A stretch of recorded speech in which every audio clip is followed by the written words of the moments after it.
Nah, I've been better. I've been better. We're saying that. And so, well, okay. Given the context of this, I think it's important to lay give the host the context of when we're recording this. The 9th. Thursday, the 9th of May. This is the day after the Real Madrid Bayern second leg of the Champions League semifinal, and the 2 days after PSG's Dortmund second leg of the Champions League. And while being the PSG fan here, I think most people have been expecting my results. So, Manny, you've got certainly questions for me. So, and I think at this point, rip the band-aid off. Let's go with that one. Let's start off with that. Okay. I guess first question. I'm not even gonna address the game specifically, because I think everyone kind of knows that Dortmund were just better. That's just all it was. PSG just were outclassed. Not necessarily they played necessarily awful, but Dortmund were just better at shutting them down. Which I guess is another point I'll go on to. But where does PSG go from here? Like, Mbappe's realistically gone. What's the pivot? Where's the sporting project trying to go? Like, I feel like I guess as a non-PSG fan, like, without Mbappe, no one really knows what this team is, because it's been so Mbappe since 6 years now? Seven years at the club now. Yeah. So, like, where do you guys go from here? And does this mean that you guys, for lack of a better term, like, have to go into it's not rebuild, but a bit of a retool? Like, do you expect that you're going to be bad by PSG standards for like next 2 years, 3 years, something like that?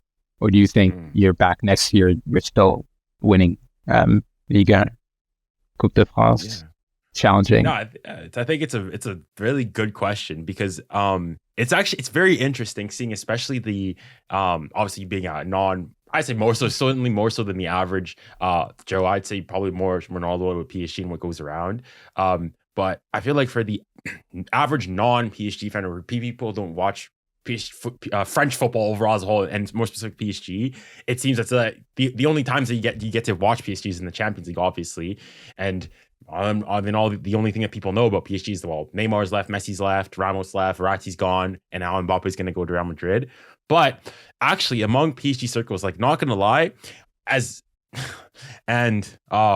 to get onto, I guess, how digesting the loss and whatnot, I like to say, like, genuinely, when we lose football, I try to like recontextualize things and say, oh, it's just a game, it is what it is. Try to put that.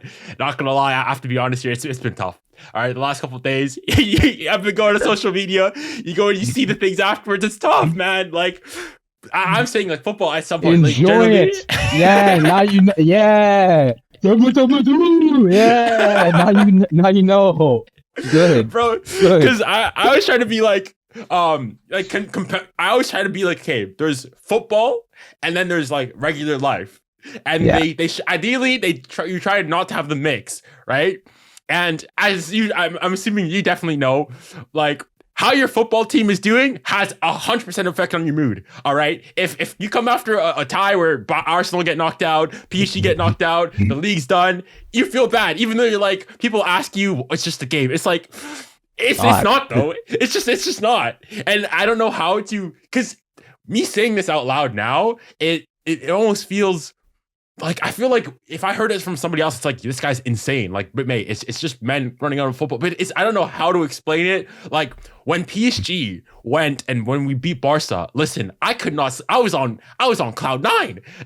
Everything was good. You could tell me, you could stole me at gunpoint. I would have said, I hug you, brother. All right. And then on the other side, when you lose something, every little thing takes you off. Everything, your fuse is so straight. So it really is interesting how football does. But to get on back to the question at hand on where do I see PSG go from here?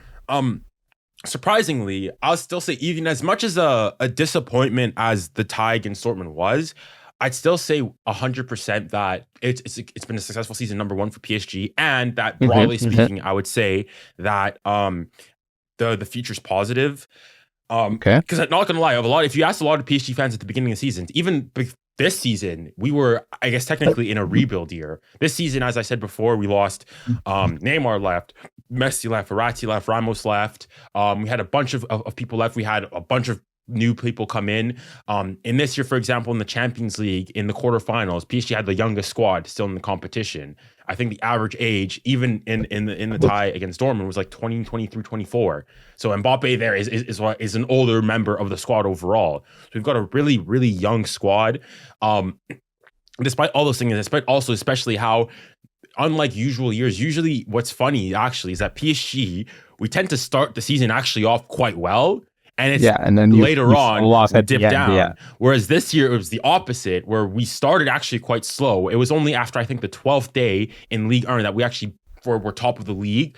We obviously struggled in our Champions League group, just barely making it through, and then now to see where we are. And so if you ask a lot of PSG fans at that point, like there were even discussions among the PSG circles of like, hey, maybe having a Europa League run. Maybe it's not bad. Maybe it'll actually do us some good. Like these are genuine, like we look back now and we say that's crazy and whatnot, but these were genuinely conversations that people were having. People were saying like, with PSG friends I had, that like, listen, well, I've accepted like Europa League, especially after that Newcastle, the second leg back in Paris where we couldn't score, all that. And so I was ready to accept, like, if I was ready to accept, okay, if we're going on a rebuild, let it actually be a proper rebuild. All right. And the thing is, Luis Enrique, and why I'm looking at this very positively in the future, even though we're going to go and lose Mbappé most likely, is that Luis Enrique was like, okay, yes, we're in a rebuild, but we're still going to compete for everything. So it's not going to be like we're in a rebuild and we're going to all of a sudden stink it up. No. It's still PSG. It's still the league is it has to be almost a given. We're going to be strong in the Coupe de France, and then we go as far as we can in the Champions League, which is what he echoed this season. And then we make a good run. Obviously, it doesn't end in the way you want it to. And obviously, you should be going. People say, you should be being Dortmund, this, that, and the other. But the sun's going to come up. There's going to be other opportunities there in the future. And this season, it was really more so get the foundations right, have a proper team structure. And today, this time around, like, just an interesting statistic I saw is like last year, I think PSG was the team that pressed the least in the Champions League. And this season, I'm not sure about the Dortmund necessarily, but certainly before doing the Barca game, PSG is now one of the highest, has one of the most effective presses in European football. And that's just with like a couple months, a completely new team, a very young team at that. Has changed.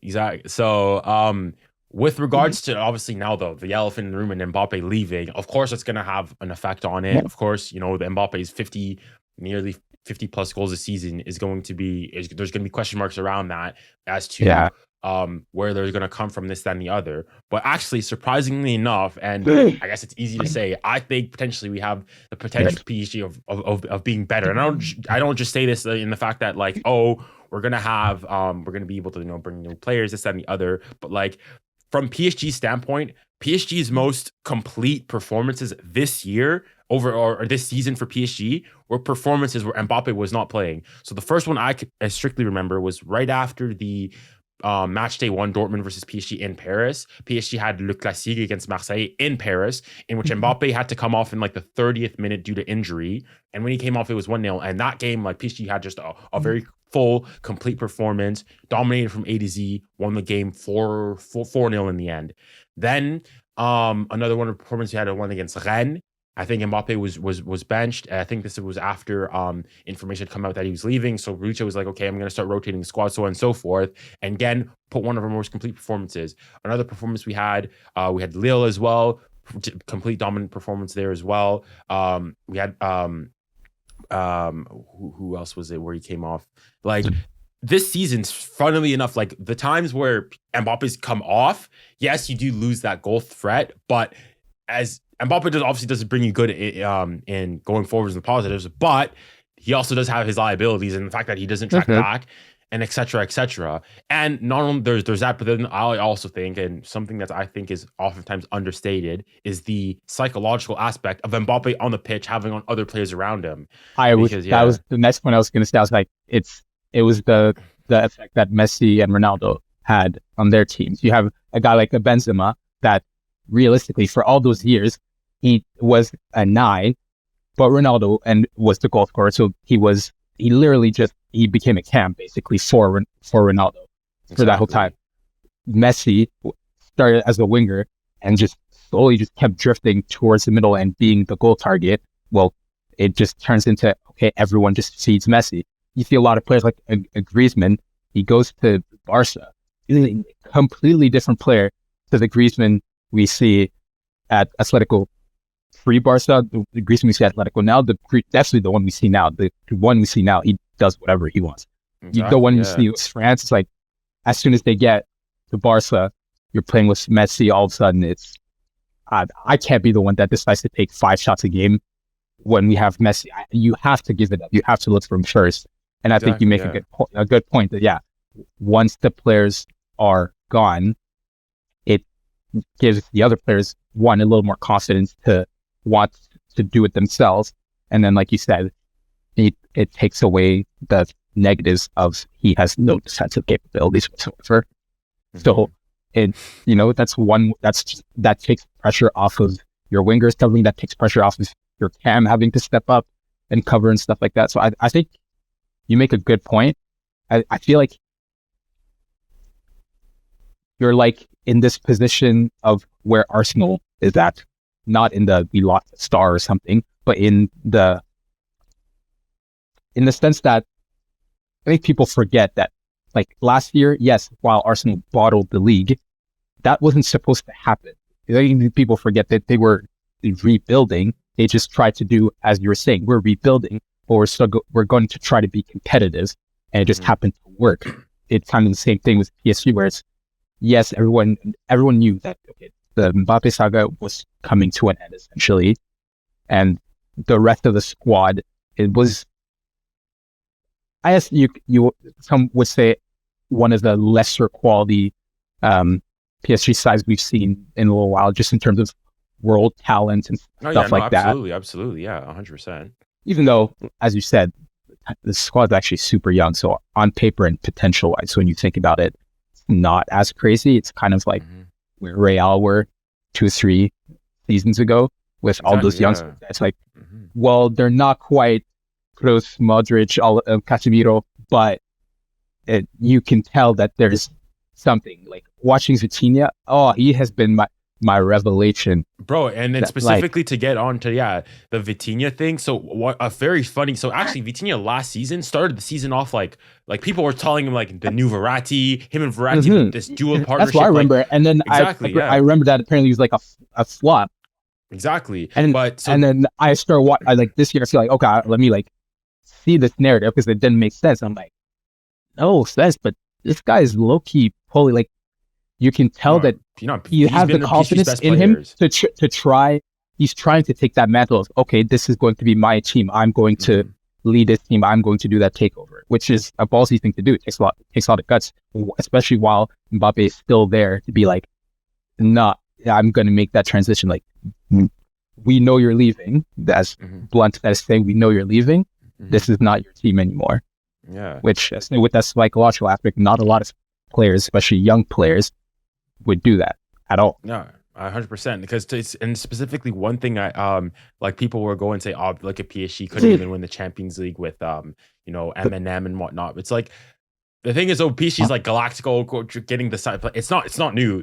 Real Madrid, I think people forget the Galacticos, quote unquote, of they were a flop overall. I think they won maybe one La Liga title. And eventually they won the Champions League earlier on in their thing, but overall, they were a flop. They did not perform.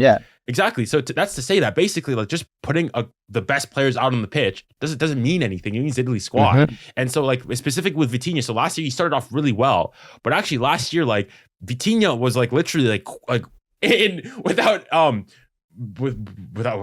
as frankest words, he was bullied in the PSG locker room, specifically by Messi and by Neymar. So there was one point where Neymar was insulting him and whatnot. I think it was he went into a challenge or whatnot in training or something or etc. Him and Messi they didn't like the fact that some players, Vitinha specifically, after training wanted to do extra training sessions, do double the amount. They didn't like that aspect.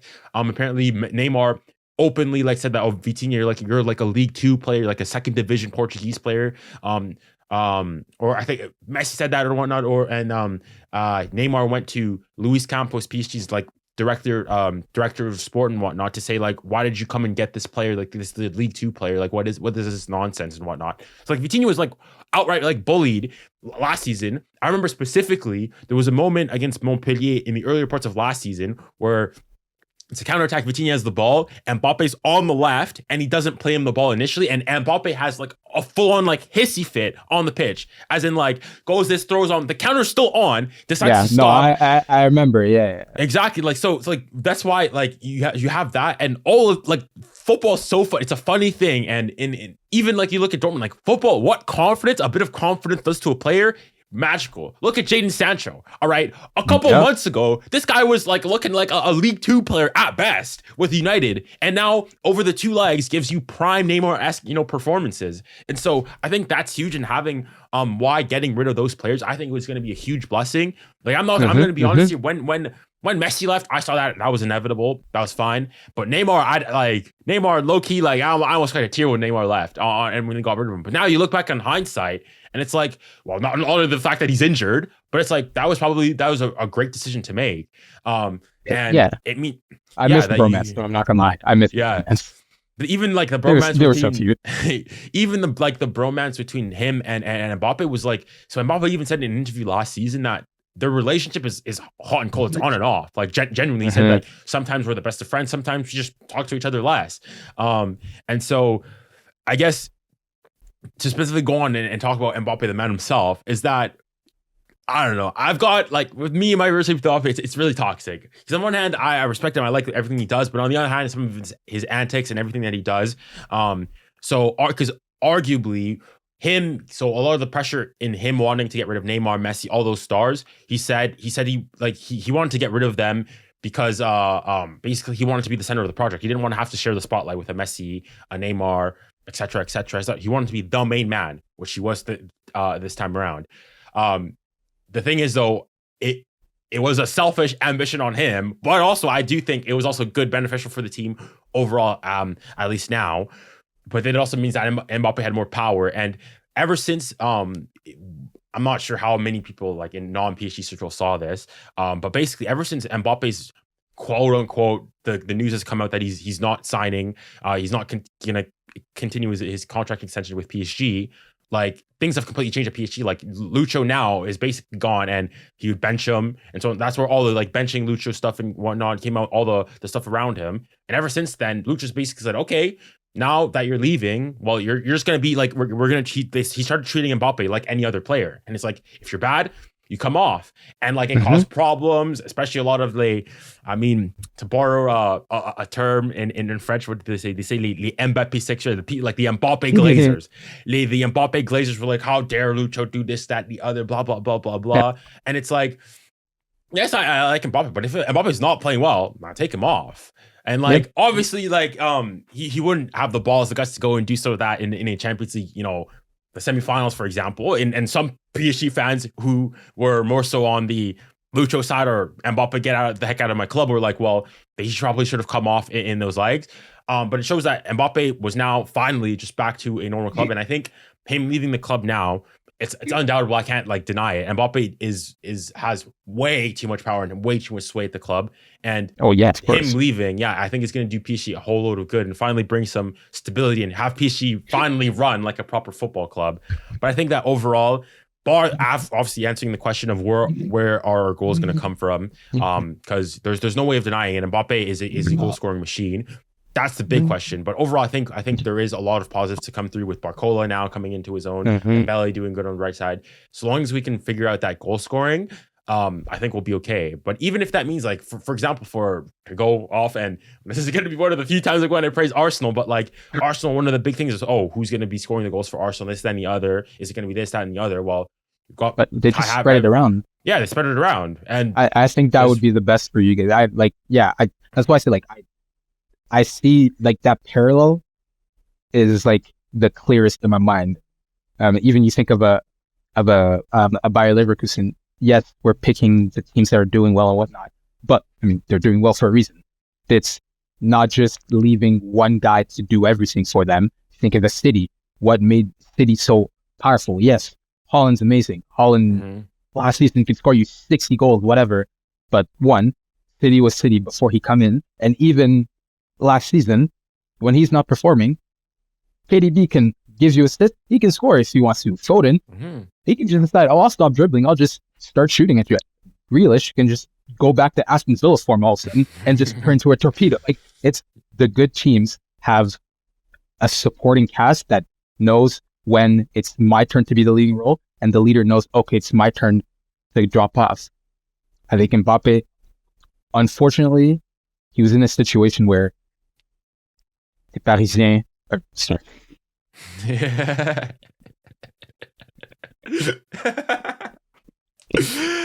Ah, le français, il est sorti. You're in a position where you're Parisian. That's the club that every kid in Paris wants to play for. Let's be honest, right? You're Parisian. It's the club you grew up wanting to play for. You finally get to do it. You also happen to be one of the best players, not one of the best youngsters. You one of the best players at the time.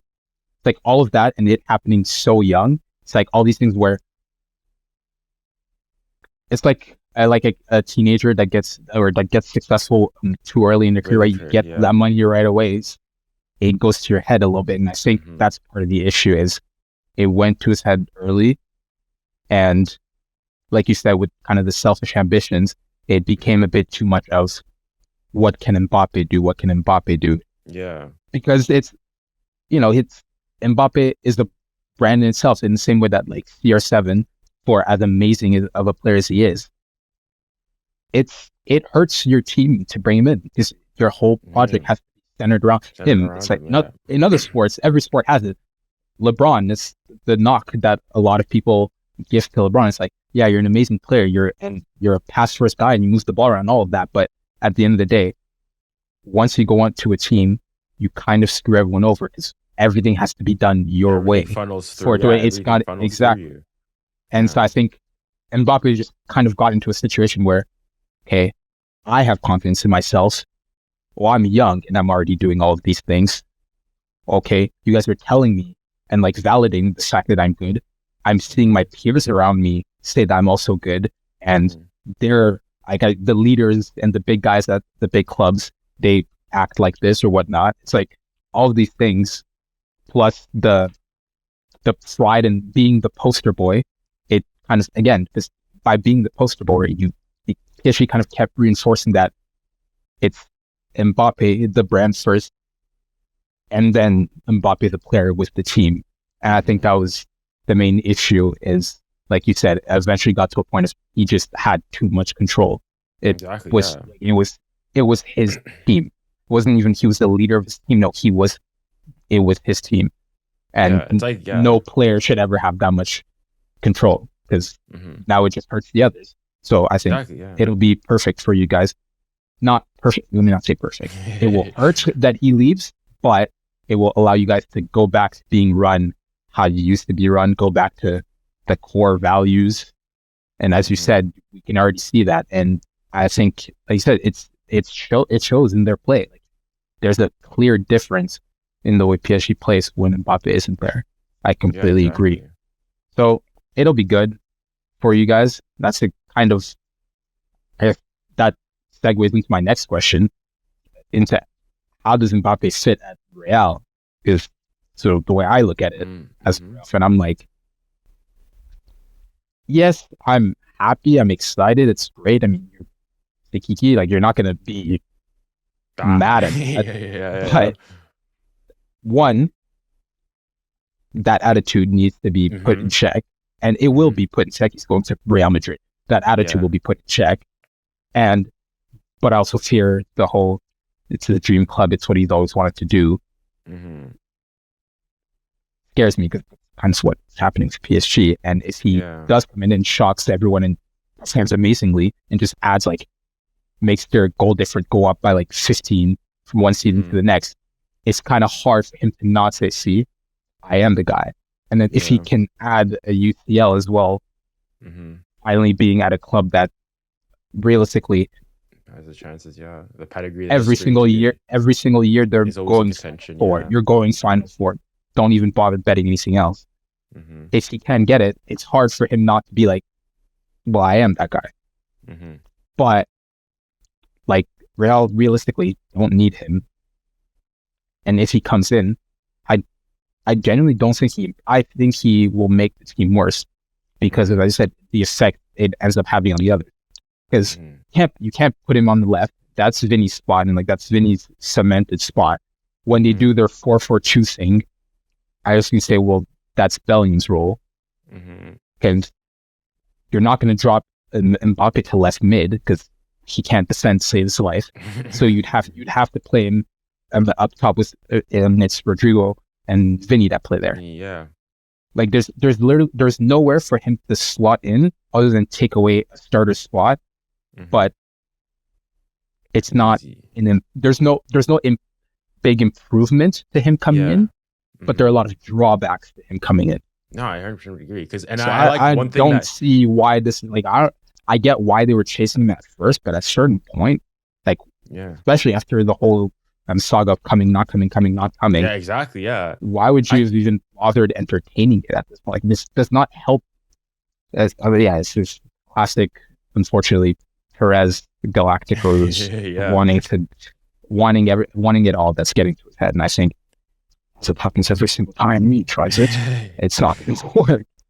I really like what you said though about how you guys don't need him, and that's I 100% agree, because this time Mbappé needs Madrid more than Madrid needs Mbappé. If which is why, for example, this time around, it's not, everything's not official, but like supposedly the wages that he's going to be on are going to be less than he was offered back in 2022. So there's that aspect of how they're not going to go and bend the knee and bend down over to Mbappé and all his wills and demands. So it's going to be really interesting. And from a PSG perspective, I'm going to be really interested to see now how he goes and deals with it. Because at PSG, he's got the power. I think it humbles him. Yeah, it has to humble him, I think. Because I think even because obviously his ego and his legacy, I think, are huge and important to him. And so, which is I think why perhaps he doesn't like Mbappé. The funny thing is when he speaks, he never speaks when you expect him. Okay, come and say something. Like, for example, himself is claimed officially he hasn't said anything. He hasn't announced anything. There was a time because obviously he's the French national team captain. When they went to the last French camp, a journalist was like, "Oh,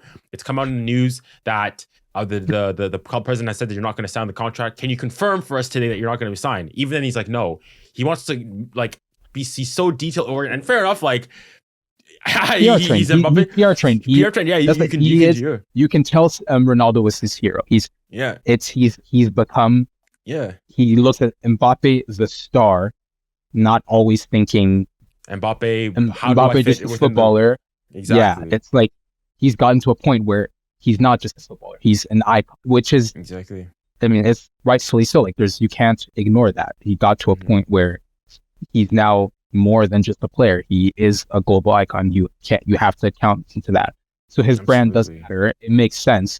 But as you said, now that he's going to be at a club like Real where he doesn't have that power and that star treatment, will he still throw those tantrums? Will he just say, okay, I guess I'll be the 9 if we do a 4-3-3. I guess I have to be the 9. Just stick it up. Learn how to be a striker. No one's saying you have to be a hold-up striker or this target man, which for some reason I feel like he tries to do. Like, you can still drop in and collect the ball so that you can still turn and dribble at people and do your thing. Like, it's like there are ways for him to have made that transition that would have been easy for him. He just felt like he willingly chooses to not, like, he wants to do it his way, like kind of like a spoiled child at that point. Yeah, because I think with Mbappé, I think so the way I look at it now, and I look through all the possible permutations of how the move to Madrid goes, I think either way, to some degree, it's going to be lose-lose for him to a certain capacity. And what I mean by this is so if he goes to Real Madrid and whatnot, because the whole thing, one thing last season, he did not like playing that number 9 striker role, and he put this whole there's this pivot gang where he's like he doesn't like playing the pivot. He likes having a Giroud, a number 9 where he can link off of someone play like a Benzema, like be on that left wing. And so now it's going to be interesting to see, because he's, as you said, he's not gonna go and take Vinny's like the bench Vinny. That's not happening.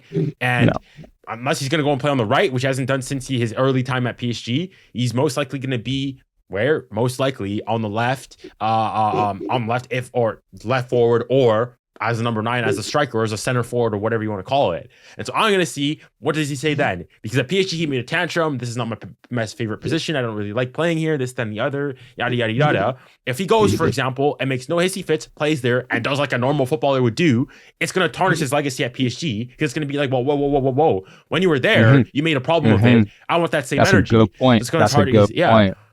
But then the thing is, though, if he does go and do the same thing he did at PSG and complain and moan about it, well, at Real Madrid, you guys are like, they're going to tear him apart even more. And like PSG fans already are known to be pretty critical. And we've booed Ronaldinho, we've booed Messi. So we're not accustomed to booing these players. But Real Madrid, is completely different. Like, at least at PSG, it's like, okay, it's Messi. People did not like when, they booed Messi, the best player. But Real Madrid, they booed Benzema. They booed Ronaldo. Everyone gets smoked. So they will.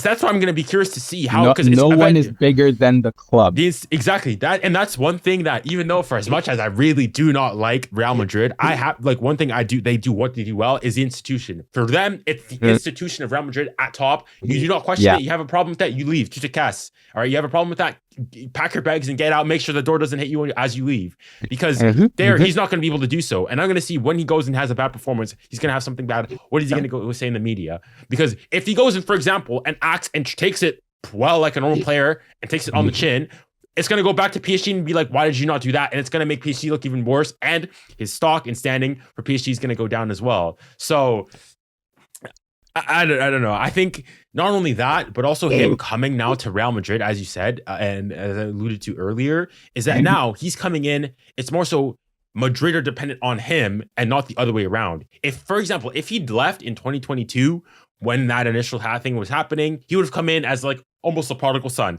I've come to save you, to redeem you. Obviously, well, they gone on to win the Champions League, so on and so forth. But after the whole saga and everything, you eliminate them. I've joined you guys now. He was at the peak of his powers. This, then the other, Benzema, this, then the other. Everything would have been perfect. He left then. Now he's coming back. He's done use Madrid in that first time. So even a lot of Real Madrid fans are a bit like, well, I'm not sure how to feel about that. You've had 2 extra seasons where you're pretty mediocre. You haven't been able to do much. Your attitude's gone seemingly a lot worse. Madrid fans are not going to appreciate that. So I think now Mbappe's coming in more so as, okay, you're a player like any other player. Many great players have come to the club. Many great players will continue to come to the club. Vinny is now, like, if he'd gone in 2022, arguably maybe he could have, for example, taken that Vinny spot and played with Benzema. But now Vinny's become one of the best players. Bellingham's there. Cemented, Exactly, because and that's why I'm gonna say I'm gonna be interested in how he deals with the hypocrisy, basically, of Real Madrid. Because at PSG, he wanted to be the main guy, he wanted to be the star. Well, now at Real Madrid, he's gonna have to share the spotlight with Vini, with Bellingham, with Rodrigo, with Endrick when he comes there, with everybody there. So I'm gonna be really interested to see how he deals with it. But that's what happens with whenever you go to a club like Real. Everyone gets humbled. Like, it turns everyone as we say, like, Real just exudes class. There's a reason. Like, it starts at the top, it gets bred down, and it's like, you come in, you fall in line. If you don't fall in line, as you said, get out. And it's the people that are humble enough to be like, dang, maybe I should check myself. Maybe I need to take some accountability. Those are the people that are going to succeed. If he's not able to do that, then he's just not going to be there very long. I mean, don't expect an extension. Yeah, exactly. I mean, I'm curious. Obviously, from the PSG perspective, and I'm not one of those PSG fans who go and say Mbappe leave. Like, I mean, I've been looking around PSG circles, PSG saying, Mbappe's not even going to be a legend at the club. I'm like, okay, guys, like, don't throw the baby out with the bathwater. For as much as the antics I do not like about Mbappe, he's definitely given moments. He's the PSG's all-time top scorer.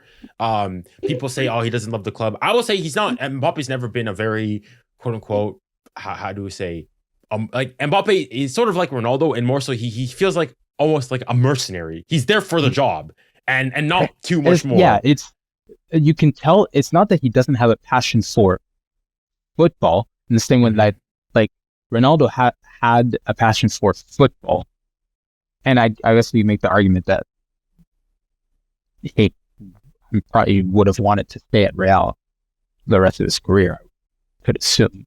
But like in the same way they said, yeah, it's like they're passionate about the sport. They're not necessarily passionate about the club and the city that they're playing for. I'm here to play ball. I'm here to be the best player ever. I'm here to just do my thing. No more, no less. Yeah, that rubs some people the wrong way, especially fans, because for fans, they can only see the passionate side. It's why you love a guy like a Jamie Carragher, Liverpool boy, and stays at the club, plays like 700 something games or whatever. Like, you know, that is what resonates with fans, because that's what they can relate to, because, oh, that's just a fan that happened to also be good enough to just be on the pitch. Whereas you see a guy like Mbappé or a Ronaldo or in other sports, LeBron, just a lot of guys, and sometimes some people say like Lewis Hamilton, like just guys that they're so good. It's not that they don't love the sport, they don't have a passion for the sport, but it's exactly that. Because they're so passionate for the sports itself, all they want to do is just be the greatest sportsman of that specific thing. Wherever I need to go to do that, I don't care. If that means I just need to up my brand to do that, I'll do that. So it's not a bad thing.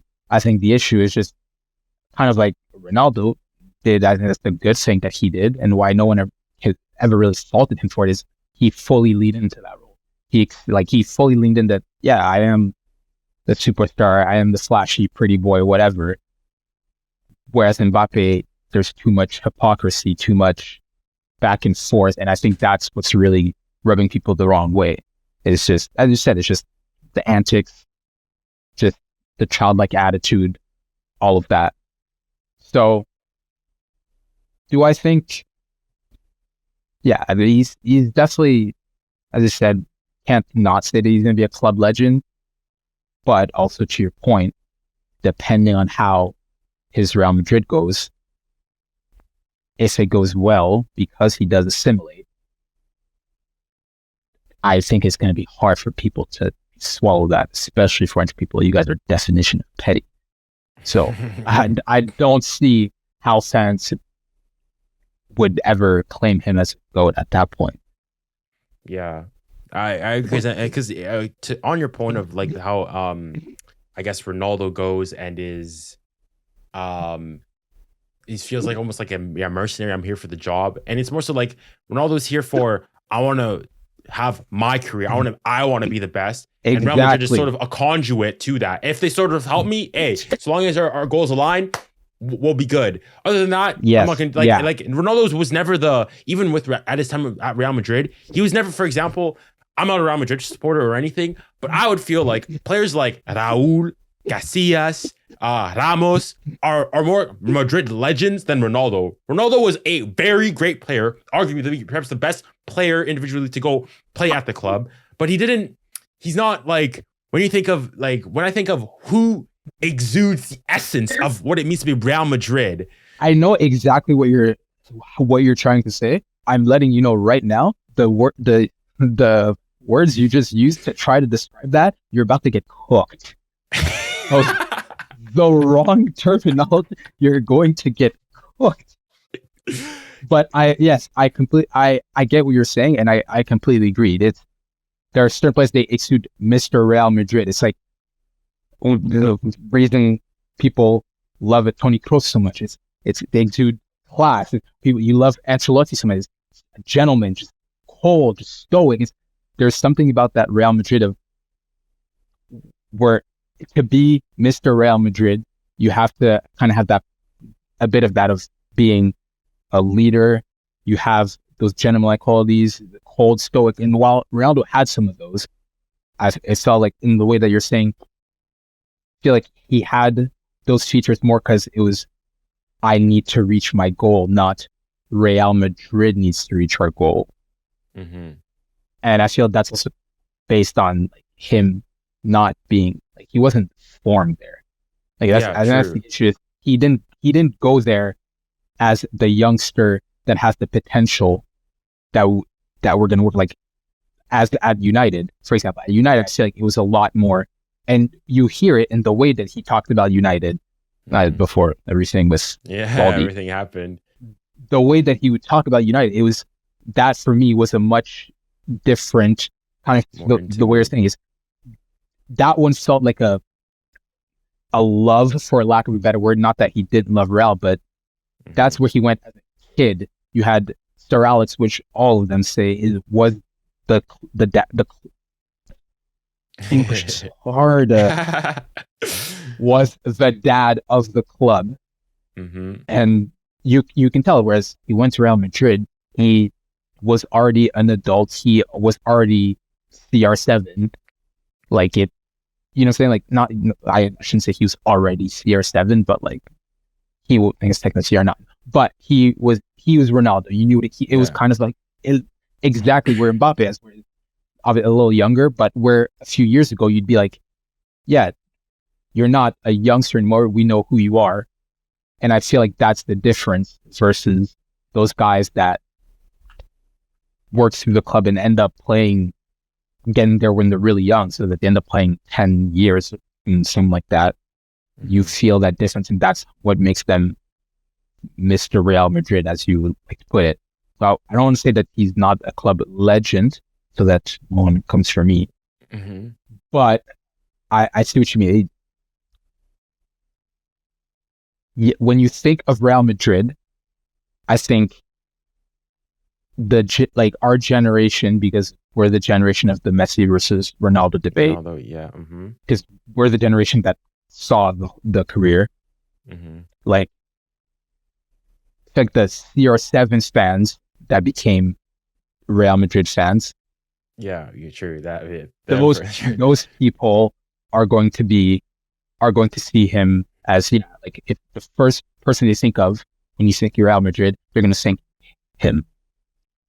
Whereas, for example, for me, if you tell me Real Madrid, one, I default back just because that's like, I'm the youngest, my siblings are a lot older, so I started watching football a lot younger, and so I know and have seen a lot of the older stuff because they got me into it because they were watching those people. So like, I instantly think of Zidane. I'm gonna think of Raúl first. I think Sergio Ramos, like those people, as you said, that's Real Madrid for me. Ancelotti, that's Real Madrid. Look at a guy like a Ronaldo. I don't know if I think Real Madrid. I think Ronaldo, I think his best years were at Real Madrid. Yeah, 100%. Purple shirt, noodle hair, Ronaldo. No, don't even get me started with that. When they started, that was the thing. When they started doing, once they decided, let's do some colors with our away and third kids. No. Listen. For context here, I'm on the Messi camp, and I'm on like I don't like Real, but 2017 purple kit. Champions League final, noodle hair Ronaldo. Damn! Not only did this guy cook, but this guy was a specimen of nature. He looked good. All right, he cooked. He was a menace. He was a menace. You remember? Was it 2017? Yeah, it was 2017. The picture that him and Benzema took at the Allianz, looking down. Yo, these guys were cold. Cold. Yo. Bro, this is coming from a PSG fan and somebody who prefers Messi. But like 2017, noodle hair, purple kit, Ronaldo, something else. I need to get that kit. Dare I say? Just for football heritage purposes, I need to get that kit. That's crazy.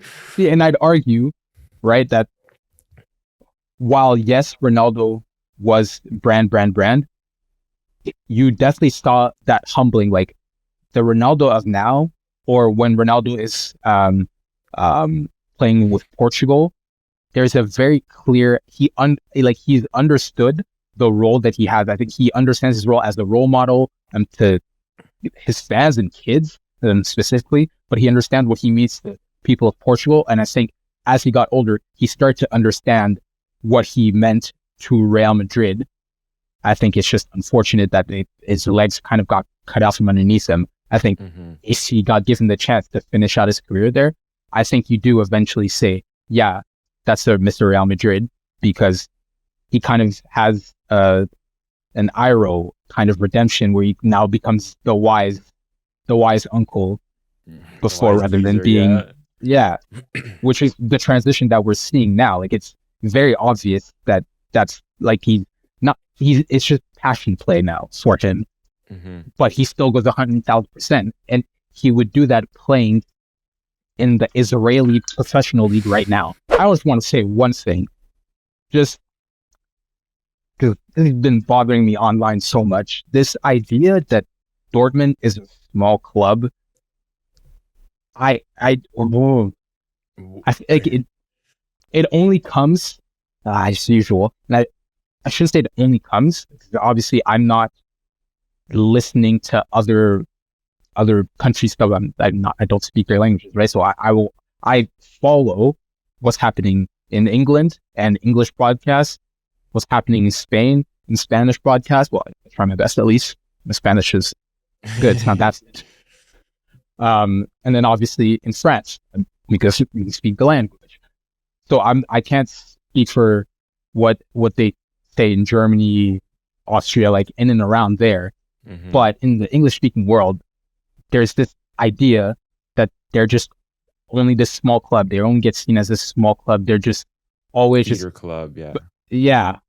Which is, I don't understand why they keep getting this tag, because while yes, they've had a good they have a great development system.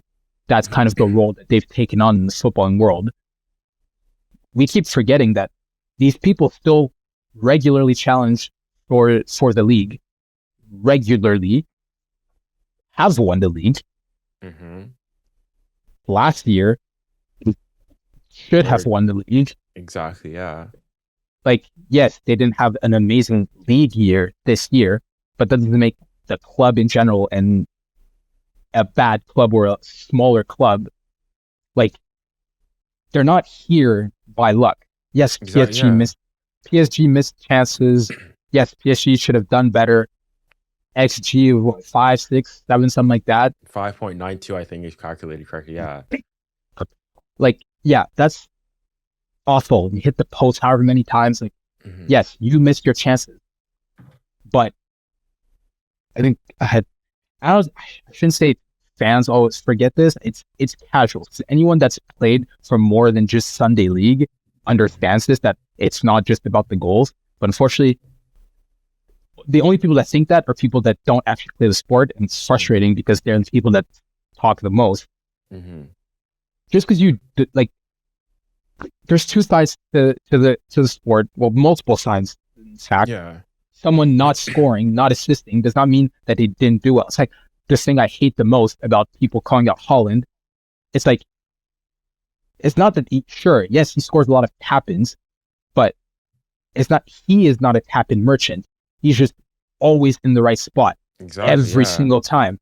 If he was a tap-in merchant, we can say he goes in the big games, but a tap-in merchant is quite literally a guy that can just stands there and gets ball. He doesn't just stand there. If you really watch the games, this like actual open play, not just highlights, the guy starts from like the midfield and like just makes his run like 10 seconds before anyone else has clocked it. He just always knows where to be at the right time every single time, right? That's football IQ. Yeah, it's exactly. Not just it's not. The thing is, I think it's not pretty on the eyes. It's not something that you can. But like when you get to a level where you understand it, that's where you can really understand and exactly. And I think that's the point. Is that, like you said, it's soccer IQ. But if you don't play the sport and have never played anything other than Sunday League or kicked in the backyard, you don't have the soccer IQ to see that and to notice that. You might have the passion, but to call out certain players or teams just because it's not the prettiest or they not score all the goals, like that's just redundant. It's just flat out stupid, and it's just not intelligent. Like, yes, Dortmund are not this giant goal machine, but they're this giant defensive machine. Like we're like, they squeeze you. And it's like, that's not a new thing. Dortmund is kind of known for being good in defense. I mean, Germans are known for that, but like they've really lent into that, and it's what works for them. Exactly. Yeah. Their stadium is an absolute fortress. The same way that we say going to the Bernabeu it's scary. You do not want to be in that atmosphere, especially now with the renovations And how they close the roof and everything. I was about to say, when it's closed, it's scary. I cannot imagine what that atmosphere was like. Yeah, I would want to play there if I'm a Real player. That would be the greatest atmosphere of all time. We always say, like, why are they so confident? Well, I also wouldn't, like, when I got this constant support and I'm hearing all these people cheering on, that boosts you. That will constantly boost you. Dortmund has the exact same thing. That yellow wall is scary, fam. That is, a hostile environment. Exactly. It's like to hostile environment for an away team to go, bro. And it shows that it happens every year, no matter how bad they may be doing. They don't lose at home very much. It's hard for them to lose it. It's like an Old Trafford or a Liverpool. Maybe not Old Trafford now, but like a Liverpool. Even Liverpool's dark days, going to Anfield, you know you're going to Anfield. You know you're going to Anfield. It's one of the things that I've loved about seeing Arsenal now. It's like, it's obviously I was not born during the glory of Arsenal. I've only been a fan during the Puma era. So, I love the Puma era because, like, that's where my Arsenal fandom really exploded.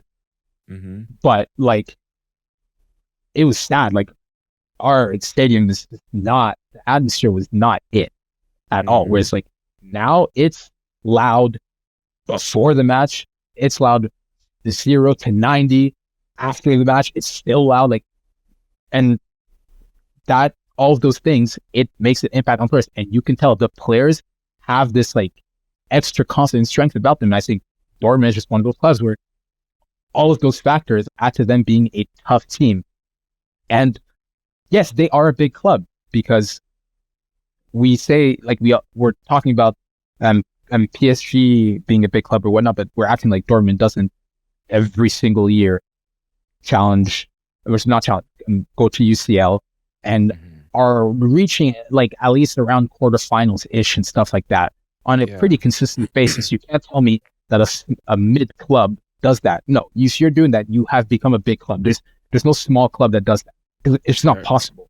100% agree. And I'd like to harp on because, well, first of all, I just have to get that off my chest. No, I agree, like, and I want to expand on that. So much how much that discourse gets picked, especially just because I was watching CBS this morning, and Jamie kept, that was the point that they kept pushing of, and maybe not a club that expects to make it this far, or it's not a club that's used to being here or whatnot. It's like, first of all, their last final was what, only 10 years ago? 10 years ago, yeah.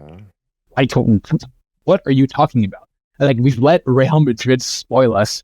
It is not normal for you to be able to complete all the time. It's supposed to take you a long time in between wins like that. You're not supposed to do what Real did, what Barca was doing. It's not normal. No, so that's last point I have to put. To harp on, like, and to finish off the PSG and Dortmund stuff, I owe an apology. I said it on stream. I owe an apology to Dortmund because I was at the PSG Dortmund game in Paris on match day 1 in the group stages, and Dortmund were they were trash, like terrible. Like, PSG could not finish, and then got a 2-0 win. And the Dortmund I saw then compared to the Dortmund I saw 2 days ago, completely different. And I had Dortmund even going beforehand, finishing dead last in the group of death there. I thought PSG was top it. I thought AC Milan would finish second, Newcastle third, and then Dortmund dead last. Yeah, that was the other point I was going to bring up. Yeah. So the fact that they subverted all expectations, I don't know, apologies to Dortmund, but then on the side of the big club, I don't know. Listen, this is me, and especially now that I live here in the UK, I feel like there's this, how would I say, English elitism in football, in club football, and dare I say even in international football, I would say too.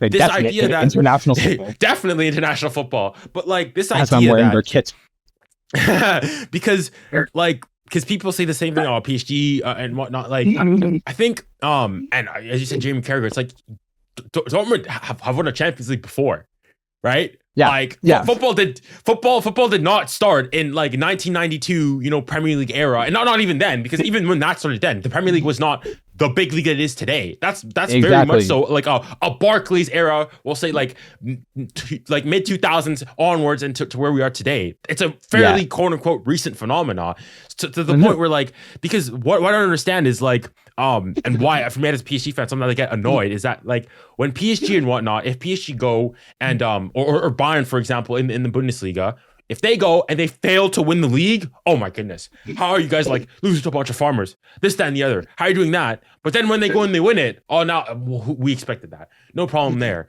And it's like, well, and then for me the hypocrisy is like, wait, so you guys say all this stuff, but then when you flip it around, well, City have won how many of the last Premier Leagues? All right.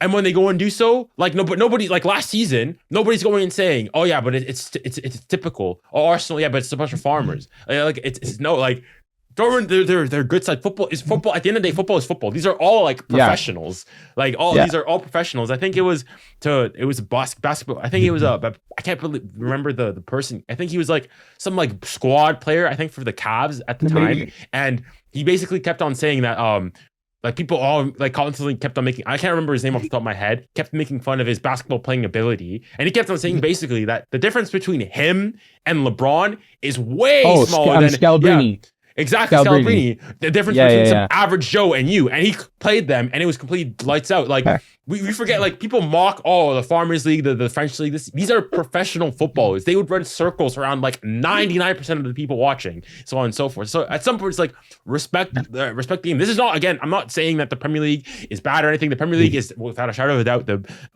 most entertaining, certainly, and also the highest quality league in the world. But that does not mean that these other leagues are now some like diddly squat hocus pocus nonsense. So I think it's like put some respect on these leagues' names, basically. Yeah. No, I think, as you said, that elitism is oftentimes, other than Spain, that they have to respect, or they feel like they have to respect, England kind of just treats every other league as if it's the third division of Czech Republic. Or Czechia, or now. Yeah. Like, you know what I mean? Like but if you look at the history, you guys are the ones that don't perform well in Europe, not the other countries. You guys are the league that doesn't perform well in Europe. Exactly. I remember there was who's the farmer league then? I don't understand. Exactly. From like what, 20? If your league is so competitive, then the one that comes out of that league should theoretically always be the best team. Should they not? Or at least among the top teams. But that's not what happened. All right. Okay. So now that I think we've done enough to talk about the PSG Dortmund time and everything going around there, Mbappé and everything. Now to get on to adjacent to Mbappé and Real and everything, let's talk about their Champions League semifinal tie and the controversy surrounding it. So this time, I guess it's my point to go and to ask the questions, you being the Real Madrid fan. I guess I'll say a few things as I'm not a full-on Real Madrid hater, but somebody who is not the biggest fan of the club. No. Let's be honest with ourselves. Okay, as a self-certified Madrid unappreciator. I'll say that going into the tie, I always said I wanted Bayern to go through, obviously, but especially going before that second leg, as soon as I knew it was tied, I knew it was over. I said before the tie began, I said it's over. You're going to the Bernabeu. You've got Madrid in confidence, Madrid in the Champions League, in the semifinals. Bayern weren't in great form themselves. I knew it was over before it began, even when Fonzie scored that goal, which we'll get onto all this stuff. But I was like, if there's one team, and to show, I guess, my jealousy on my part as a PSG fan between PSG and Real Madrid and the gap there is still between those two clubs, is that even at 1-0 down, I never doubted, and most of the stadium and the players never doubted that they would have an opportunity to get back into it. Right? It was just a matter of when. It's a matter of when. They've done it time and time again. Obviously, this season against Bayern, the 2022, basically every single tie they did it. So it's nothing new.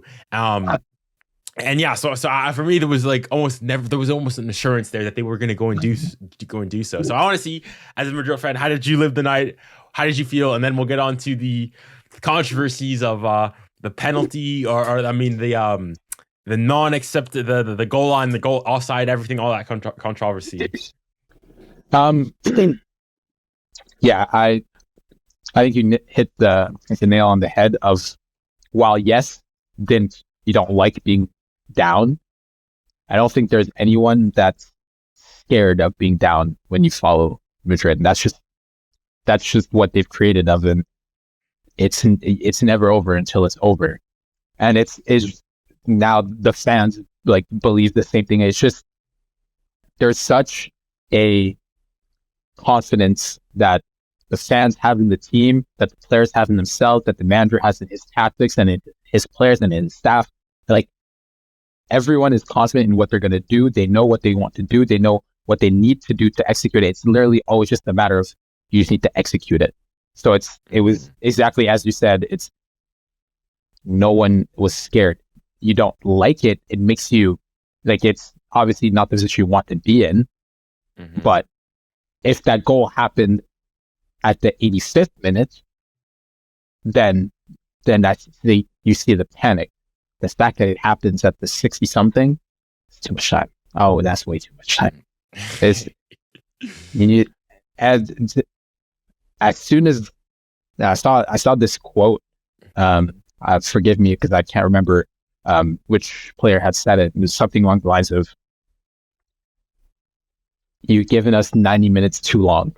So as soon as you haven't taken them out in one game, it's wraps. It's wraps. Yeah. It's done for you. And I mean, they show it every single time again. So it's, and hard for me to say that I wasn't scared, because I think that would be a lie, especially when you're a fan, because as a fan, you're not the one affecting it. I think that as the players and the managers, for sure, not scared whatsoever, because they had that, they knew that they're the ones impacting. So as a fan, yes, there's that slight, like, I was being uneasy about it, but it wasn't. Yeah. It was like, that as long as there's time on the clock, they're going to do something. So, and there's too much talent on that pitch. They had been playing too well. And that's the other thing that doesn't get mentioned. And I guess we'll get back to that with the whole offside thing. But it's like, I have the stats right here. Let me read this out for you. Yeah. Stamina, all of that. All the people, I can already hear the comments. I test anyone that said that Bayern was winning that game. You're lying to yourself. If we're going just straight eye test, you're lying to yourself. So let's just be honest. Neuer brought back vintage performances. That was World Cup 2014 winning Neuer. That was, and at his age, after the injury that he suffered, especially to be bounced back and still be able to give a performance like that is outrageous. And obviously, me not being a Bayern fan, it's easy for me to not be like, oh, his mistake doesn't matter. Because like, I guess it's the defender bias in me, is I can relate to him. It's like, yes, it's unfortunate that literally the one mistake he made cost him. Changes the game, the complexion of the game. Yeah, but does that mean so we just forget that if it wasn't for him, you would have been like down 5-0 down? Yeah, exactly. Yeah, I 100% agree. Like, I mean, obviously we'll go on to the offside and so on and so forth, but I've got the stats here. In that the second leg, Real Madrid had an XG of 2.95, 0.35 to Bayern's, 57% possession, 19 shots, 7 on target to Bayern's 8 and 5. Like, even just watching the game, the chances that they were recording, like, if the score had stood and Fonzie's goal was the only thing that stood and they went on, I would have said, like, it was a smash and grab from Bayern. It was a smash and grab. They went in, they did what they did, and they went out. Okay, so like, if in terms of the football and whatnot, you could say Real Madrid were deserved winners there. There's no two ways about that. 100%. It's just like, it really is like, as you said, yeah, the player, whoever said that, you've given us 90 minutes too long. I feel like Real Madrid are that anime character. All right, they're not dead. All right, if you don't see a body, even when there's a body, they're still not dead. They're still not dead. If there's a body, they're gonna do a Jesus. They're gonna do a Jesus. All right, if there's no body, then forget it. You already know they're coming back. Like you just cannot for Real Madrid. Basically, you need to have like, unless it's like 3 goals, I'm not gonna believe it. I'm still gonna go and say that they can still come back. Like it's just at this point, like. It's almost like if you're obviously I'm being hyperbolic here. It's almost like when you almost like feel like they do better when they're losing. They thrive. I genuinely think I'm starting to think that they do it on purpose. Because I'm starting to think they do it. It's just fun for them. They're adrenaline junkies. They're like a predator playing with their prey, giving them the belief that they can get away, and then bang, pounce on them at the very last moment to completely crush their beliefs. Because it's even just overall looking at this season, even though obviously in the Champions League they haven't necessarily had the heroic so on and so forth of having to go and like score the 9 in the Champions League specifically, but like even in the league, the amount of times Bellingham or Joselu or somebody's gotten a late goal or to equalize the score or whatnot is like it's not. It's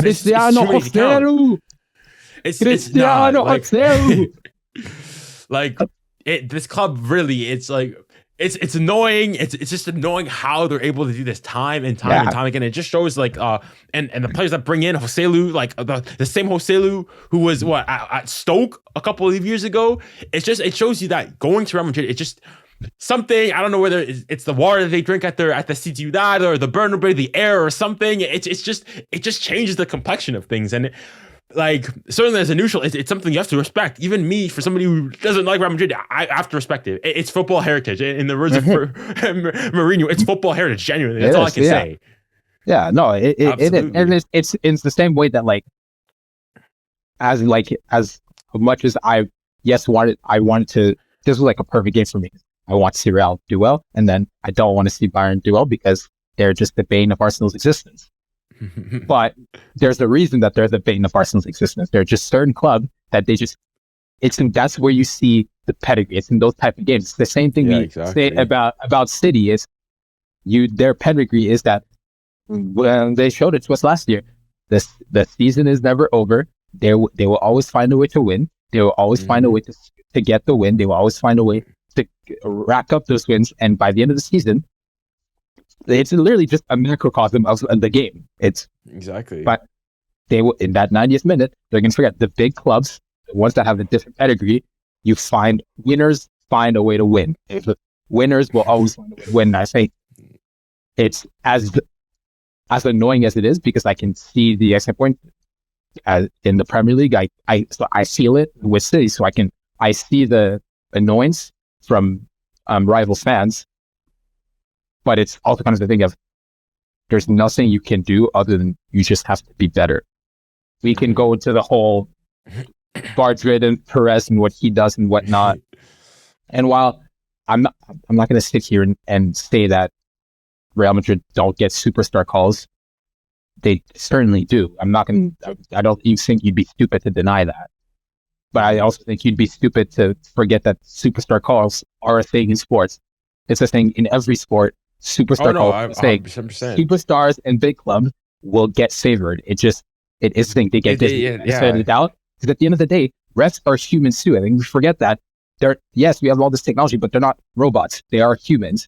And so they oftentimes a ref is just that passionate. Most of the refs are like players that played a good, decent level of study and whatnot. So it's like they're all players that know the sport. So they're all fans of a certain team. Like, let's be honest with ourselves. They're all a supporter of the team. They all know the teams. Like, they know what big teams and big players are. It's gonna put an effect on you, even if it's subconscious.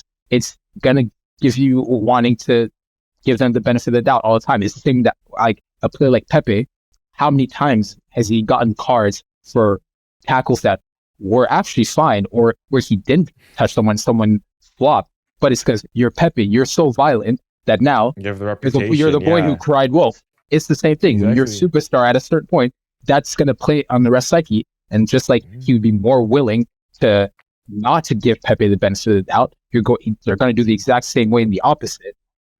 But Fergie time was called Fergie time for a reason.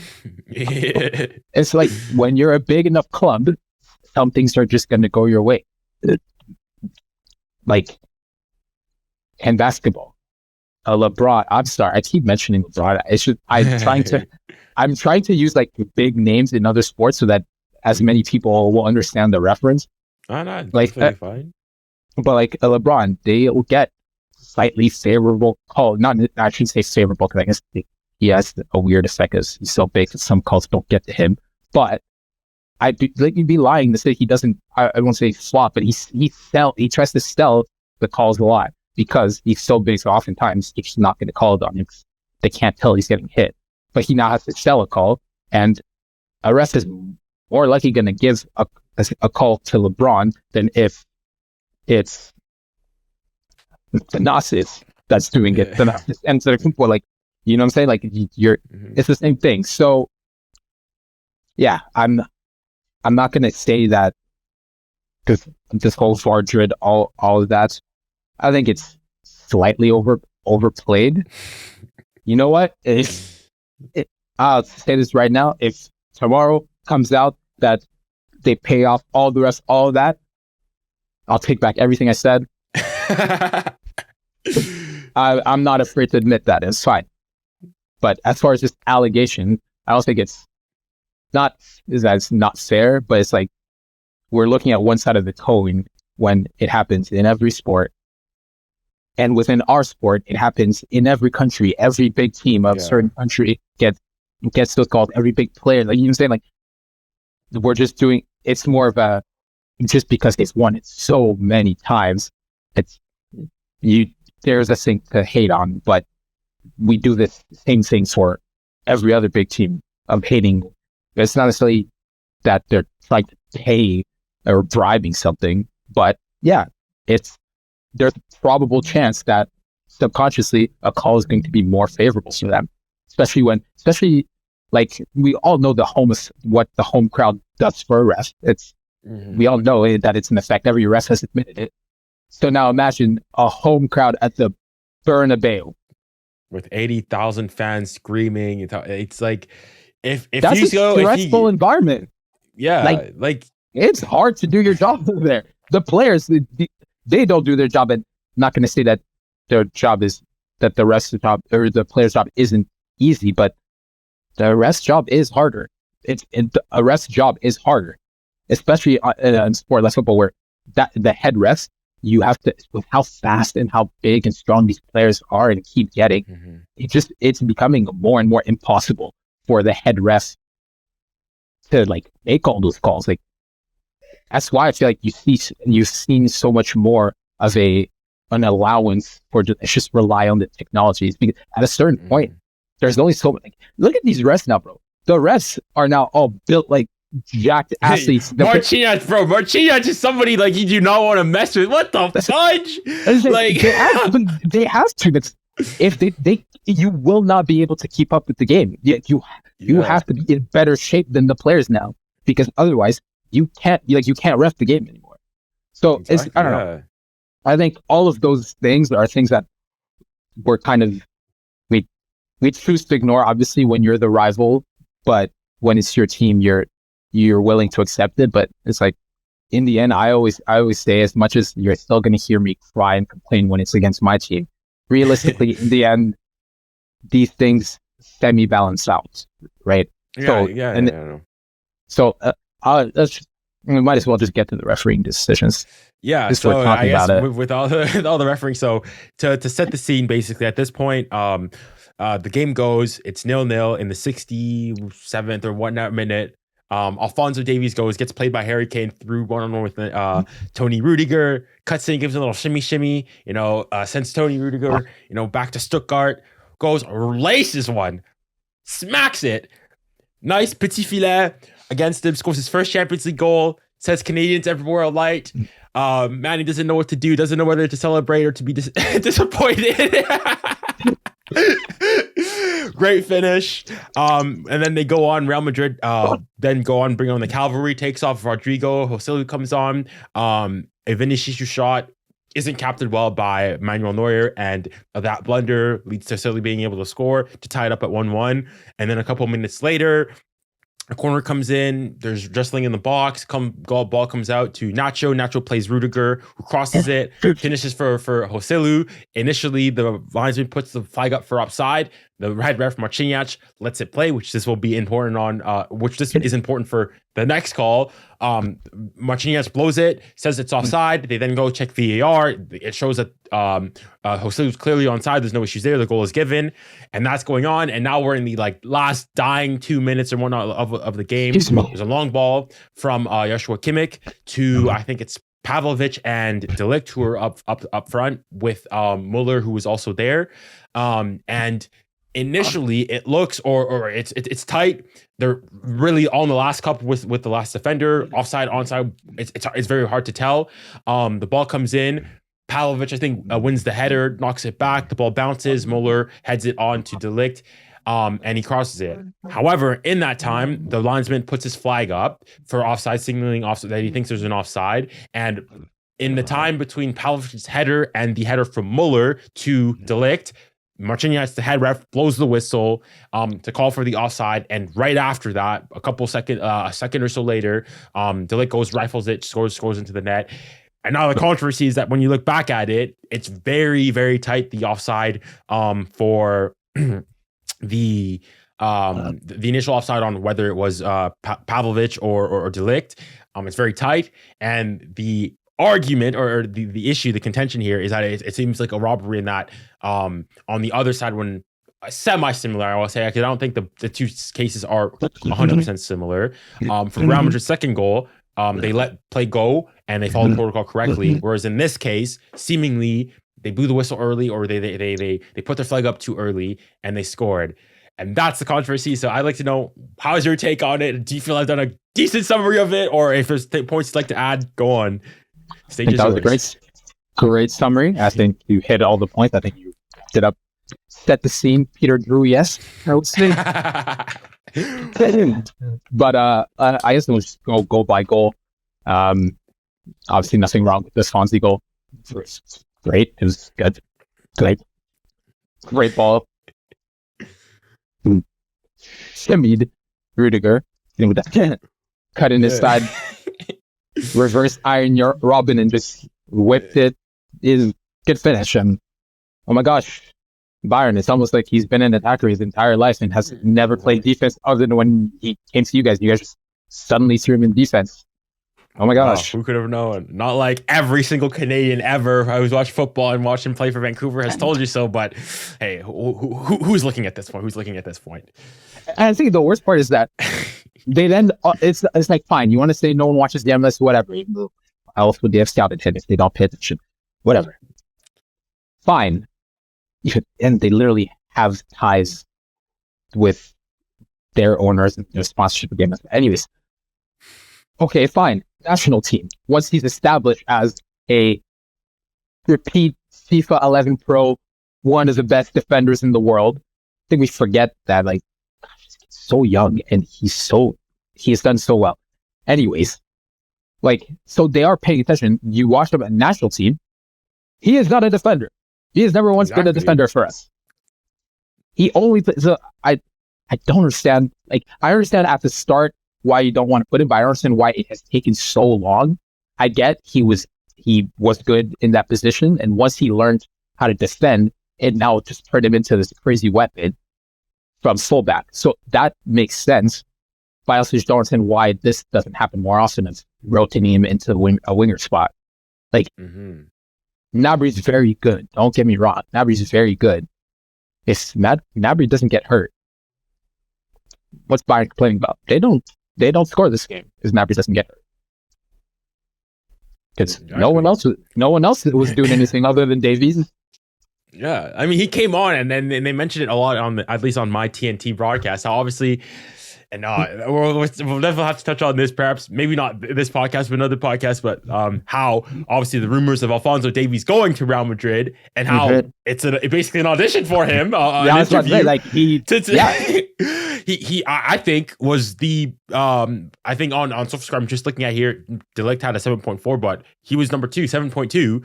Best player for Bayern. I thought he was the most threatening. He's the only one who caused really problems there. He torched he was the one goal threat, I would say, going forward for Bayern for the little opportunities they did have. And I think he took it really well. And so I think, like, I don't know if I'm Bayern, I'm thinking, do I rethink of his contract situation? How is it? But I think he performed excellently. And like, perhaps people have him be underrated and perhaps think he's a bit of a one-dimensional player and then he's just got pace and whatnot. But no, he's got the techers, man. Like, put some respect on Fonzie's name, cause I'd say it's like with that whole one-dimensional thing. It's like there's only so much that he can do at fullback. In that, sure, you can have him be a very attacking fullback, but there's always a detriment now that you're gonna have to accept that you're leaving space defensively that someone has to cover. So instead of, why do that, especially when you're coming into the club a bit younger, like, and you're essentially trying to prove yourself, why would you play that style? Why not just do what they're asking you to do, get good defensively, whatnot? And because you know that you're fast and you can attack, that can help you build out his back and whatnot, which I feel like is what he's done. But to say he's a one-dimensional player just kind of shows that you don't. Again, those are people that have never played the sport, and it shows you don't have the soccer IQ to be able to analyze the game properly and to actually see what a player does when they don't have the ball, all of the things that they do. That, like, a guy like Thomas Müller, a man at that age should not be coming in and have been the player that was doing something for Bayern, trying to, like, a guy at that age should not still be able to come in and control games the way he often does. But it's just smart players know how to do certain things, even if he doesn't have to score and whatnot. His role is so important for the team, just as a facilitator. Even if you're not facilitating through passes, the runs you make, guys, for those of you that never play the sport but want to talk online all the time, even when you don't have the ball, someone has to mark you. Someone has to pay attention to you. So you drifting off to the side, that is you doing something. Exactly. You just moving around, just getting some cardio. You have done something. Because one, look at, this can be the perfect example. Kane comes off. Rudiger, this whole game, was man marking Kane and would not let him go, as he had to. That's his assignment. He has to, because if you don't, it's Harry Kane. You can't afford to leave him alone.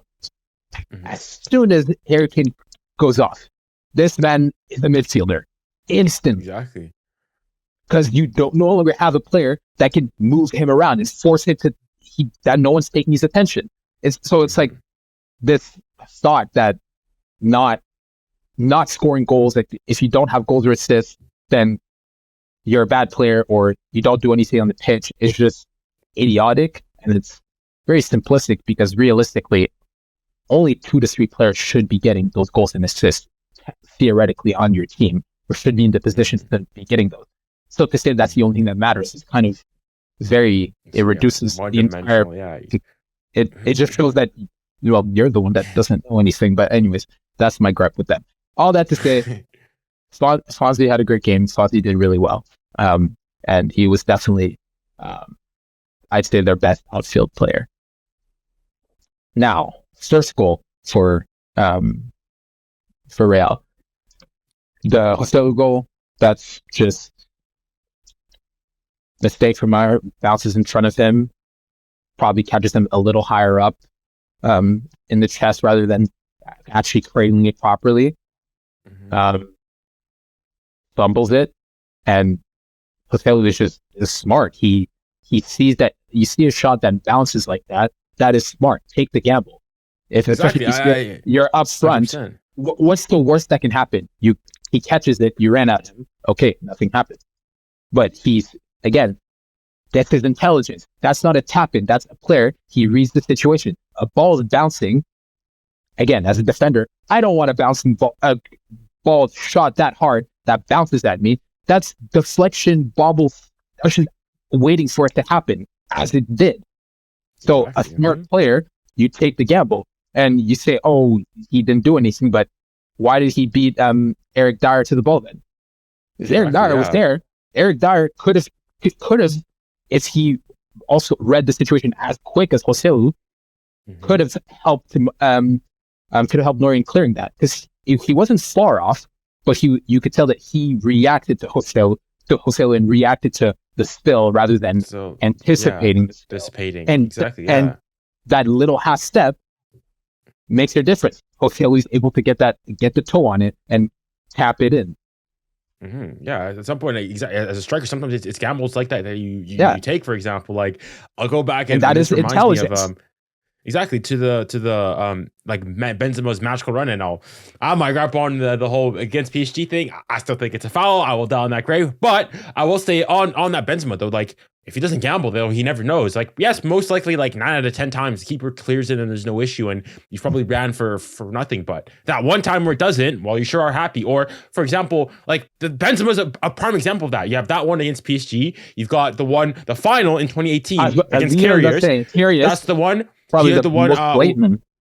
There's also, was it Chelsea in that the same 2020 season, right afterwards at Stamford Bridge. So like these are, and okay, you know, as they say, fool me once, that's shame on you. Fool me twice, shame on, like if it continuously happens time and time again, maybe you're saying, maybe it's not just oh, he's a tap it. Maybe there's actually an art, a style to this. And this is where like, yes, maybe a player like a Haaland and all of these types of players aren't the sexiest, flashy people, but like their movement is elite. And that's the point. It was Kaká who said, I think the thing that helped him change his realization of the game is that like on average you spend maybe 2 minutes if you're really good on the ball. Yeah, if that, and that's for a good game.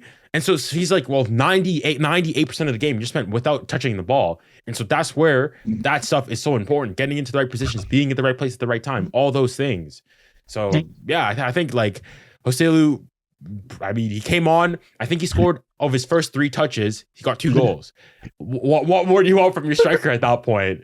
I just like, if you look at him as when he comes on, him and Brahim Diaz instantly start giving the instructions to the team. It's like they had a plan. Ancelotti knew why he made those subs.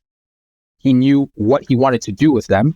And that'll get into the other points after, just Tuchel just being outcoached as usual and just looking for anything to blame other than taking accountability for him just getting outcoached.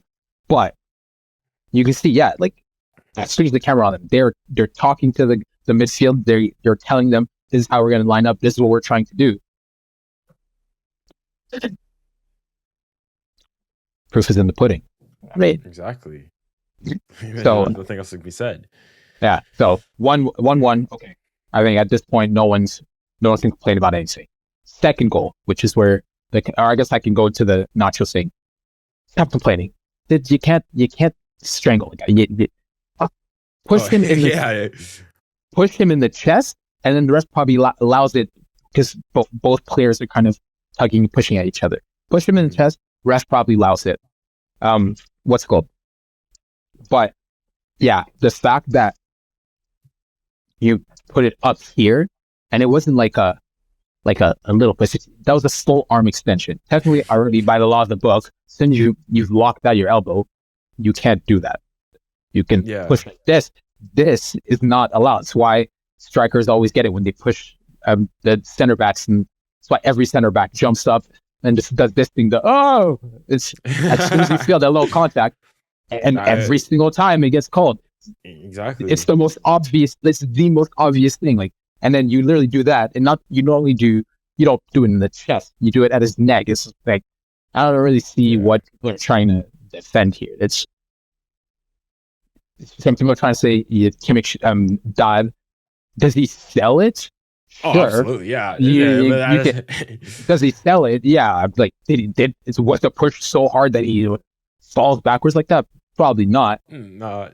But acting like the style wasn't there is also that's just being biased at that point. That was a foul. Absolutely. What it was. he absolutely sells it. But like, I mean, it's like, I don't know, the diving. I don't know. I saw this. What's the name of the podcast? They get the Give and Go podcast. They made a poll on YouTube, basically asking like, how do you feel about diving? Are you indifferent about it? Do you think it's good, or is like, I don't know how I feel. Like, obviously, like when it happens against you, you're livid. Get this nonsense. Where are you going? Trying out for the Olympic diving team, this and the other. But listen, I said like some aspects, it's part of the game. It's the dark arts. It's like that and stuff like time wasting. All these things like you love to hate it and hate to love it. I feel like when it goes for you, you absolutely love it. You love the time, the Mickey, and whatnot, and you absolutely love it. But when it's against you, it absolutely boils you. So I think it's part of the game. He absolutely sells it, does what it like. And for all stuff, especially with diving, people were like, oh, I'm so against it. If, for example, this is a World Cup final, okay, this is your team, all right, a player goes and gets nicked, all right, could still continue to run, but can also like fall down and it's going to be given a penalty. And if he tries to like take it on and go, it's going to be more difficult. If he doesn't dive and stays on his feet and shoots it, what would you do? You'd be livid. You're like, mate, fall down, start rolling over, do roly-poly-oys, this, that, and the other. Like, it's a part of the game. And like, if you do it well, fair enough, fair play. That's why I almost want, I make a distinction between selling a call and diving. Yeah. Like, I see diving is nothing happened. You didn't get touched. There wasn't a foul. And you just dove, you dropped, you stopped, you tried to get a foul where there wasn't a foul. Selling is, there is a foul, an infraction was made. Like by the letter of the law, there is an infraction. Mm-hmm. Is it so much that I couldn't play through it? Or is it so much that the refs would see it? Maybe not. And sometimes it depends. Like we said, a bigger, stronger person usually is not going to get those fouls. So eventually, after a few years, you start having to sell the calls. It's like, you get a guy like Neymar, as much as we make fun of him for he was just straight up diving, but it's after years of getting assaulted, the poor man's legs and ankles, how many injuries has he had? People run through him because especially they hate his antics and people always hate a skillful player, and Neanderthals always just resort to violence to fix it. But whatever, it's defending. Yeah, stuff. Defending. Assault is defending. Okay. But eventually you have to start selling calls for what you just don't want to keep getting kicked. You want to get the calls free. Because at that point now it's unfair against you. You're like, hey, like this stuff keeps happening to me. They're trying to slow me down. Why should I have to try to fight through it just because I might be bigger than someone or because it might be faster and I might be able to recover from it? But no, you did foul me, and I have no issue with selling call. I don't like diving, but selling a call, I don't have an issue with it. So that's why I say like this Kimmich thing. Did he sell it? Yes. Do I have an issue with it? No, because at the end of the day, if I feel I'm in a Champions League semifinal towards the end of the game like that, and the striker I'm marking, or I guess it could be anything if it's in a corner, but I guess think he's open play or whatever. Whoever I'm marking, we're jostling, both tugging on each other, whatever. Yeah, that's perfectly fine. As soon as I feel hands here, my head's I'm getting whiplash instantly. I'm getting whiplash, and you're gonna hear a giant scream like, "Hey!" Not enough to like actually cry, but like you're gonna sell it because it's exactly. Yeah, I don't. Again, as you said, that's the bias of Real being mad at it. But if it happened the other way around, Bayern would be just as outraged. So, like, that's the wash in that situation. 100%. All right, and then there's the second Real goal, the second Joselu goal. I mean, obviously, initially you get the good pass from Nacho. That's actually, not gonna lie, underrated from Nacho. The vision on that pass. Not everybody sees it, all right? For like, and actually, even though like I don't like Real, I have to respect Nacho. I really like this is Nacho. This is the Nacho appreciation because he's, for all the time he spent at Real Madrid, he's never been a bona fide starter, right? In an ideal world, third or fourth option for how exactly long in his career. He's never starting, but he's been loyal to the club. He's been there he's never left. This, then the other.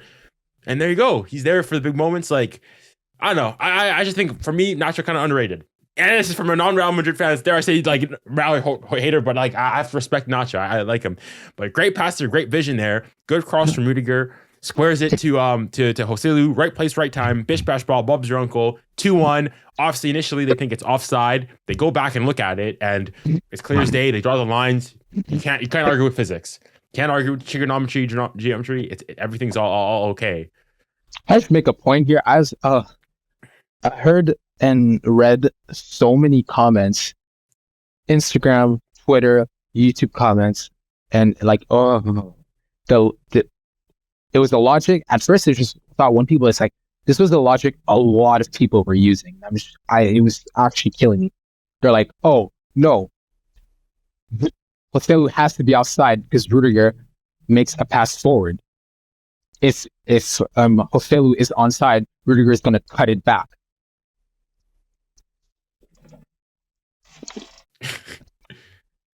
He's going to cut it back into the 6-7 Bayern defenders that are exactly there, back behind 𝙀𝐿𝘾, or he's going to put it ahead of 𝙀𝐿𝘾 where the space is so that he can run onto it and do exactly what he did, a one-time finish. You are showing that you are an idiot. You're showing that you have no IQ. You don't know the game. Stop speaking. Put a sock in it. I actually, like, I'm so done with these online fans. I'm coming for them today, man. Talk that talk, man. Talk that that's talk. The thing. You don't even have to have played a crazy high level. Like, as long as you played any sort of semi-decent youth sport, like, it doesn't even have to necessarily be academy.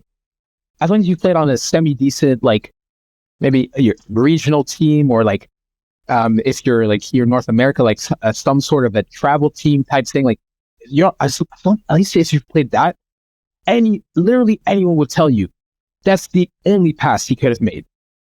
He has to put spin on it to make it curl. He has to make it curl and put it ahead because it has to go towards Neuer into the tunnel of uncertainty, which is what it's for. You have to make it go towards Neuer and then whip away from Neuer enough to make a defender or a keeper want to bite, but then not sure, be uncertain. And then again, put it in where the space is. In what universe do you play a through ball or a cross where the player is already, where the player is standing? In what universe does the player stand where they're supposed to receive the ball? If you understand what I'm trying to say. Not, I'm a target man and the ball gets played into me at my feet. No, I'm making a run, or I'm in a position where I should be making a run. I'm just standing there waiting for the ball to come to me, and then I'm going to do my action. They teach you this. For me, this is like grassroots football that they teach you this. Again, just showing you don't know anything about the sport. There was nothing wrong with that goal. I didn't think it was offside at the start. The VAR confirms it. I don't see what there is to complain about. Yeah, no, for me, it's like as soon as like even me, when I saw the initial first replay, I was like, I think it's a goal. I think it's a goal. And then as soon as, like, for me, once they go and they started the semi-automatic offside with the, little, diagram things, it's like, what are you arguing against at this point? Like, and from him, it's like it's even his hand was onside. Like, every part of his body was completely onside. So for me, that's a good goal. And now with that, let's go on to the controversy, the offside of Bayern. To set the scene, as I said earlier, Joshua Kimmich plays a long ball, is won by Pavlovic, and then Müller goes and heads it on to de Ligt, who then scores. But in between that, the linesman puts his flag for offside. The ref blows the whistle before Müller makes the pass to de Ligt, and they score. And so therefore they say no goal. They don't go to VAR. They don't check it. How do you see it? I see nothing, actually. I just see ref made a call. Play to the whistle. Ref made a call. I'm following the. I don't know. Ref the authority. No. Yeah, no. In all seriousness, it was a mistake. It was. I don't think anyone can question that. Even Is, again, as a Real fan, if you say that it was a mistake, you're just being biased because it was a mistake. They did not follow protocol. That's not how you play tight offside. That's not how you should play offside, period. But definitely not tight offsides. Yeah. But in saying that, and I'll get back to why I'm sticking the tight offside part. Yes, there was a mistake in the procedure of what happened. The offside should not have been called. But to go as far as to say that Bayern got robbed of the game, got robbed out of the win, that's just false. Because as you probably put it up, if you put an image of it, like when the ball gets played in, first ball gets cleared by Real. So first of all, first touch doesn't even go to Bayern. Okay, first ball gets cleared by Real. The second ball drops between two people. It's essentially a 50-50. We've differed on this. I thought that I was saying Carvajal before. I thought Nacho I felt that he was going for it, and then I felt like he started once he heard the whistle. I felt like he was stuttering. Whether that's stuttering to not hit someone or whether that's stuttering to stop himself. The reason I felt like he was stopping is like he stuttered, and it's not like he also went in for it. He stuttered and just let him get to it. So that's why I'm like. I mean, the way I saw it, it's more like when you know the other man is going to get to the ball first, you sort of let back and go back. That's how I saw it. And I see that point. But the reason I said no to that is just because I agree with that, but then his movement would have been different then. But I guess you could say, well, there was the whistle at that point. But if you know that he's getting to it, it wouldn't be don't go into it and then run past him, especially not for a seasoned defender like not Fernandez. It would be, okay, don't go in, instantly drop tuck in, or instantly get into the lane of the pass that he's trying to make. I guess that was my logic, but it's so close. It was a 50-50, so there's no, it's just speculation at that point. But exactly that. First touch is a clearance, not one by Bayern, not even barely contesting it. Second one is essentially 50-50, and before they've touched the ball for that 50-50, the whistle has gone off. That's it. The whistle has gone before Bayern has even touched the ball. Where was this magical win that you guys got robbed of then?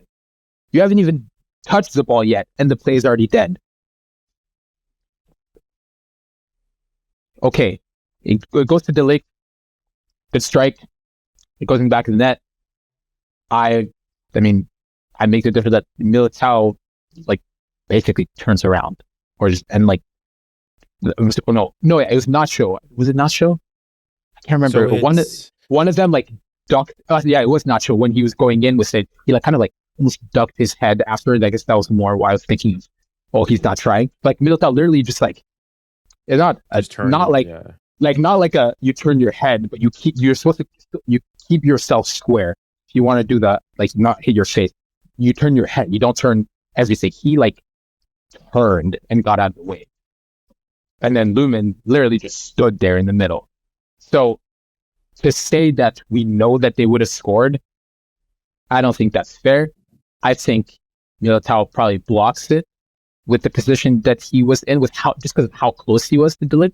I think Militao blocks it, and if not that, I think Lumen can get ahead to it. But it is also a good hit from 𝙈𝘾𝐿. So the likelihood of him slotting it like he did into the corner is also likely as well, also probable. So at that point, it's literally just a giant hypothetical, a giant what if. So to say that they were robbed of the win of the game, a game that you shouldn't have won, a game where you were outclassed and you were dominated, and that's the one that would have given you the win, even though all it would have done is tie the game. It was an equalizer. It wasn't even it's not like you guys were tied. It wouldn't have given you the game. You'd have to go to extra time, where I had to make the argument, due to and we'll get to that, to Tuchel's awful coaching, you have no one left on the pitch that could do anything. So now you're stuck doing an extra 30 minutes at the Bernabeu with them, all the momentum on their side now for that big comeback. Just 30 minutes of make it penalties. Come on. Yeah. So no, I mean, they got robbed of they got robbed of the chance to see where the play could go. Yes, it was a mistake for calling the offside right away without at least I made the point of why the plays are different, in the sense that the Real goal, it's not we're on a counter, it's we're already there up front. So as the ref, while yes, he should also be looking there, his eyes are actually, you're going to be focused here. He has the microphone, so the linesman is offside as he's doing it, so the ref can hear that. So his eyes is probably more focused in the litany of all the people and players that are all in the box, handballs, tackles, that's a pen and all that, right? I think subconsciously your attention is going to go to that. So you're going to think offside and those things afterwards. You get the pass. It was all so quick. There's the one touch, bang, bang, bang, into the back of the net. So I feel like it'd be a lot harder for him to justify if that flag had gone up before, for him to be oh yeah, offside. Whereas with Bayern, I'm not justifying the mistake. I'm trying to say why I understand why that mistake can happen. With Bayern's situation, it's a counterattack. They're a counterattack, and two players are making runs in between defenders. So now instantly, where the ref is coming from, they were kind of from this side a little bit, and now you're looking forward like this, you have a bigger vantage point. You can, already now see the linesman a little better, in my opinion. But then now, on top of it, now you have, because of the runs, and because, they were tight, I still think they were a little bit, yeah. I still think that 𝙁𝐿𝐾𝐄𝐑 was offside, but it also wasn't him that, 𝙁𝙁𝐿𝐾𝐿𝐾𝐿 was apparently the one that... Yeah, he's the one who won the header, yeah. Or contested for the header, yeah. Contested header.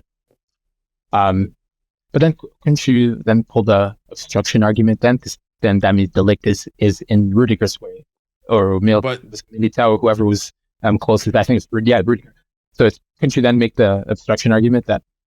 Because it's 𝙁𝐿𝐾𝐿 was ahead of him, but the issue is 𝙁𝙁𝐿𝐾 was he fine? I think 𝙁𝙁𝐿𝐾 was perfectly in line with him.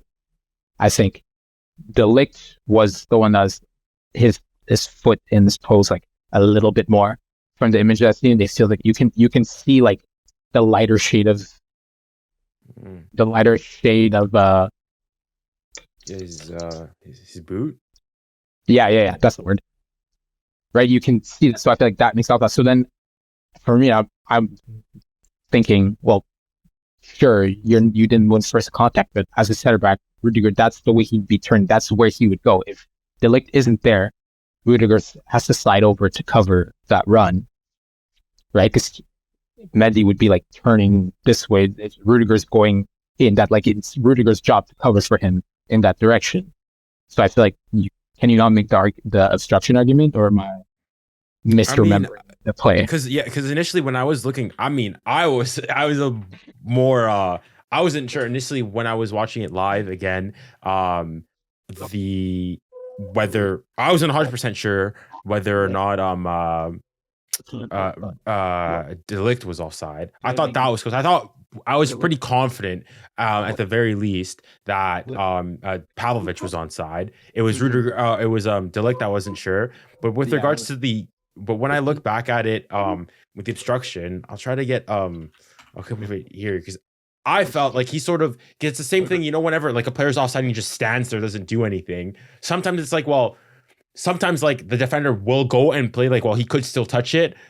I'd have to look at it again to see exactly what happened, but on reviewing it again, I felt like he doesn't try to involve himself in the play. And I think what happens is that the ball goes and he sort of like, I'm not going to get to there, and sort of recycles his run, getting ready for the layoff, the setback to then go. Mm-hmm. This is just me like looking back, so I can't remember exactly. So I would personally say I don't think, and you could be perfectly right, and that's why I say like really the only offside case that I would have would be that obstruction thing, and like you said, it's minimal, or my thing is like, because my thing is it's like on two ways, I agree with you. The whole thing, it's not that Bayern were robbed of the game. Most likely, like I said before, like as soon as they were leading, I don't think they would have come back. That I think it would. I think they were robbed, I'd say, of a goal scoring opportunity. I would probably maybe slightly disagree. I think most likely on the balance of probabilities, I probably would have said that I think the Ligt would have scored if play had been allowed to go through. But that's neither here nor there. The only thing I don't understand is the refereeing mistake, and how, especially of a referee of Marciniak's caliber, seeing that, okay, it's tight. All right. Because the thing is, though, I was looking back at it, and you can't really properly see the linesman on the side from the camera angle that I had. It's like literally as he's putting his hand up for the offside that he blows. So he doesn't even it's not that he's fully put it up waving. So it's tight. He blows immediately. So and that's why, where I'm like, and that's why it's like you said, it's so unfortunate that this kind of mistake happened to a guy like that, who is probably the most credibility that we have in terms of refereeing right now. He refs all the big games right now, so it's unfortunate that he makes that kind of mistakes. But the reason why, I guess that point that you make makes me think of, again, my whole point of, I understand why that kind of mistake could happen. Tight runs, it's something that could potentially be offside. Is he thinking they were offside? That's already in his mind. He's like, you know what I'm saying? Like them two players making counterattack runs, trying to go between defenders like that. I feel like offside is going to be quicker in your mind, because that's a play that would normally result in offside, versus the other one down the other end, where you see what I mean by your attention would probably be more focused on, okay, catch any little handballs, what's happening in the box. You're not going to be thinking offside right away, especially with how quick that one was happening. Versus this counterattack, you have a little more time. And then because of the way the play is set up, I feel like, at least personally for me, like offside would be the first foul I'd be looking for in that, like would be the first infringement I'd be looking for before any other one, versus the other situation. Offside would be the last infringement that I'm looking for. All the other infringements would come first. Like you see what I'm saying, in that it makes sense. So then, especially when now you said he blew it right away, that just tells me he already thought it was offside then. He was already going into the mindset of, I'm looking for the offside because of how this play is set up. So, and as we said, because Bayern didn't win that first header, I think he might have expected it to get cleared further. Like I think he's expecting an actual clearance.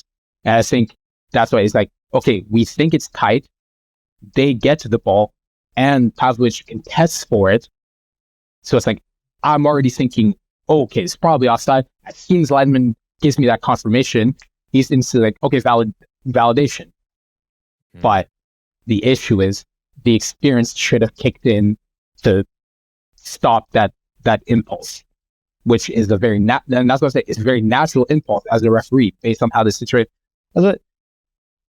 I'm just a football nerd. I have all my reffing licenses. I just don't do it because anybody has time to do it. I mean, because they don't have time to deal with parents. But you know what I'm saying is the differential of what you're looking at for the fouls that you're looking for, or I shouldn't say the fouls you're looking for, the infringements that you're looking for.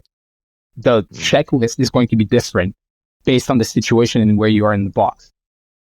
That's why it's like, all of these steps happening all point to like, he was looking at it, he was thinking, oh, that's probably offside. The guy that he thinks might have possibly been offside didn't remove himself as obviously as like a delictness. He went to contest for it. Madrid wins the first ball. It's a bad clearance by Mendy, but they get the first ball affecting all that, and then now the linesman throws in as well. It's a mistake for him to have accepted the linesman's call, but I understand why he made that mistake. I'm not justifying the mistake. I'm just saying it's really not as egregious of a... No, sorry. The mistake is egregious. It's not as wild and unthinkable as people make it seem.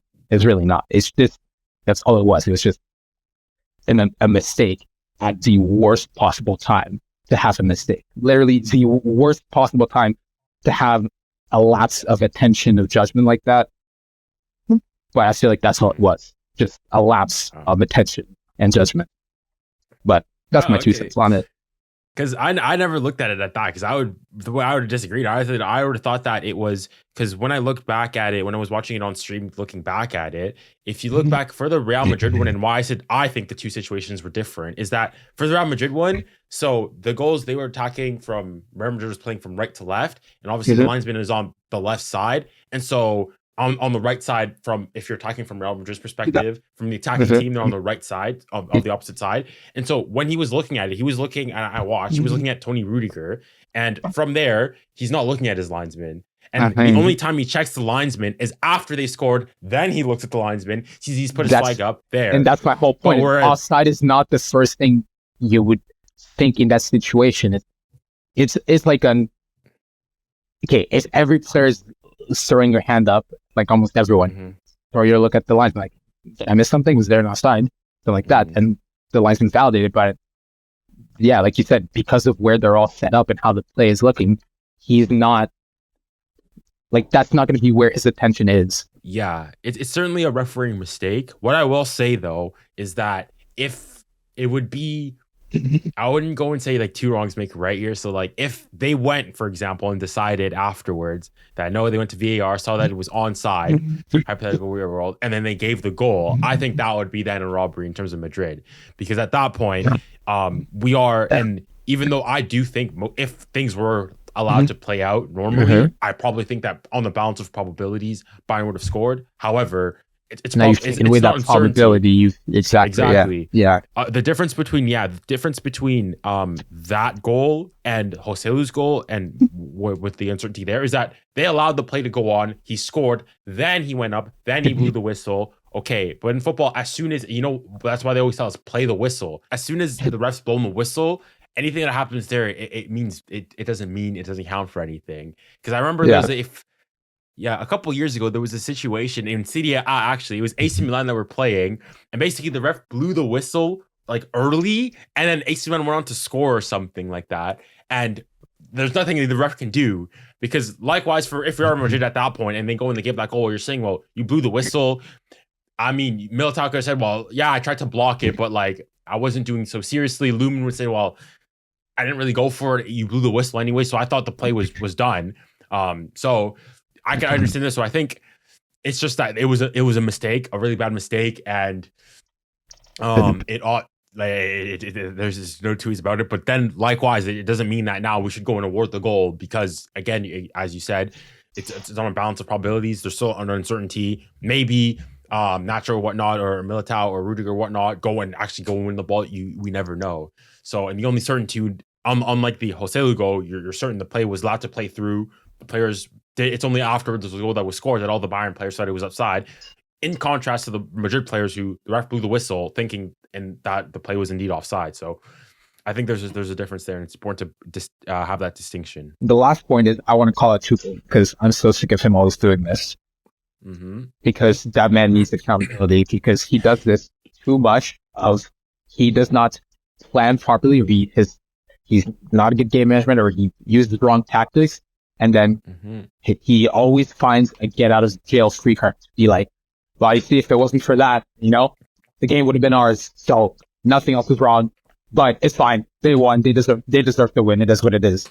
You're not being the biggest. You're not. Don't do that whole I'm being the biggest sports thing. Because while yes, that was dog show. That was denying obvious goal scoring opportunity. Yes, sure. No one's denying that. You can't say that was the robbery of the game. It was a disgrace. Yes, sure, whatever. If you want to say all of that, it's crazy, but I can understand those feelings if I would feel the same way on the other end. So I can understand that. But it rubs me wrong because he has a habit of doing that, he gets outcoached and he just looks for whatever refereeing decision or whatever injury that happened that he can just use for the press conference to be like, yeah, that's the reason everything went wrong. Like, my friend. Yeah, with us. Let's look at these substitutions. Yeah, true. Look at these substitutions. Exactly. Look at these substitutions, Sam. Gnabry, injury, cares. Okay. You want to keep this? Okay, fine. You take off. So you've essentially taken off your front four.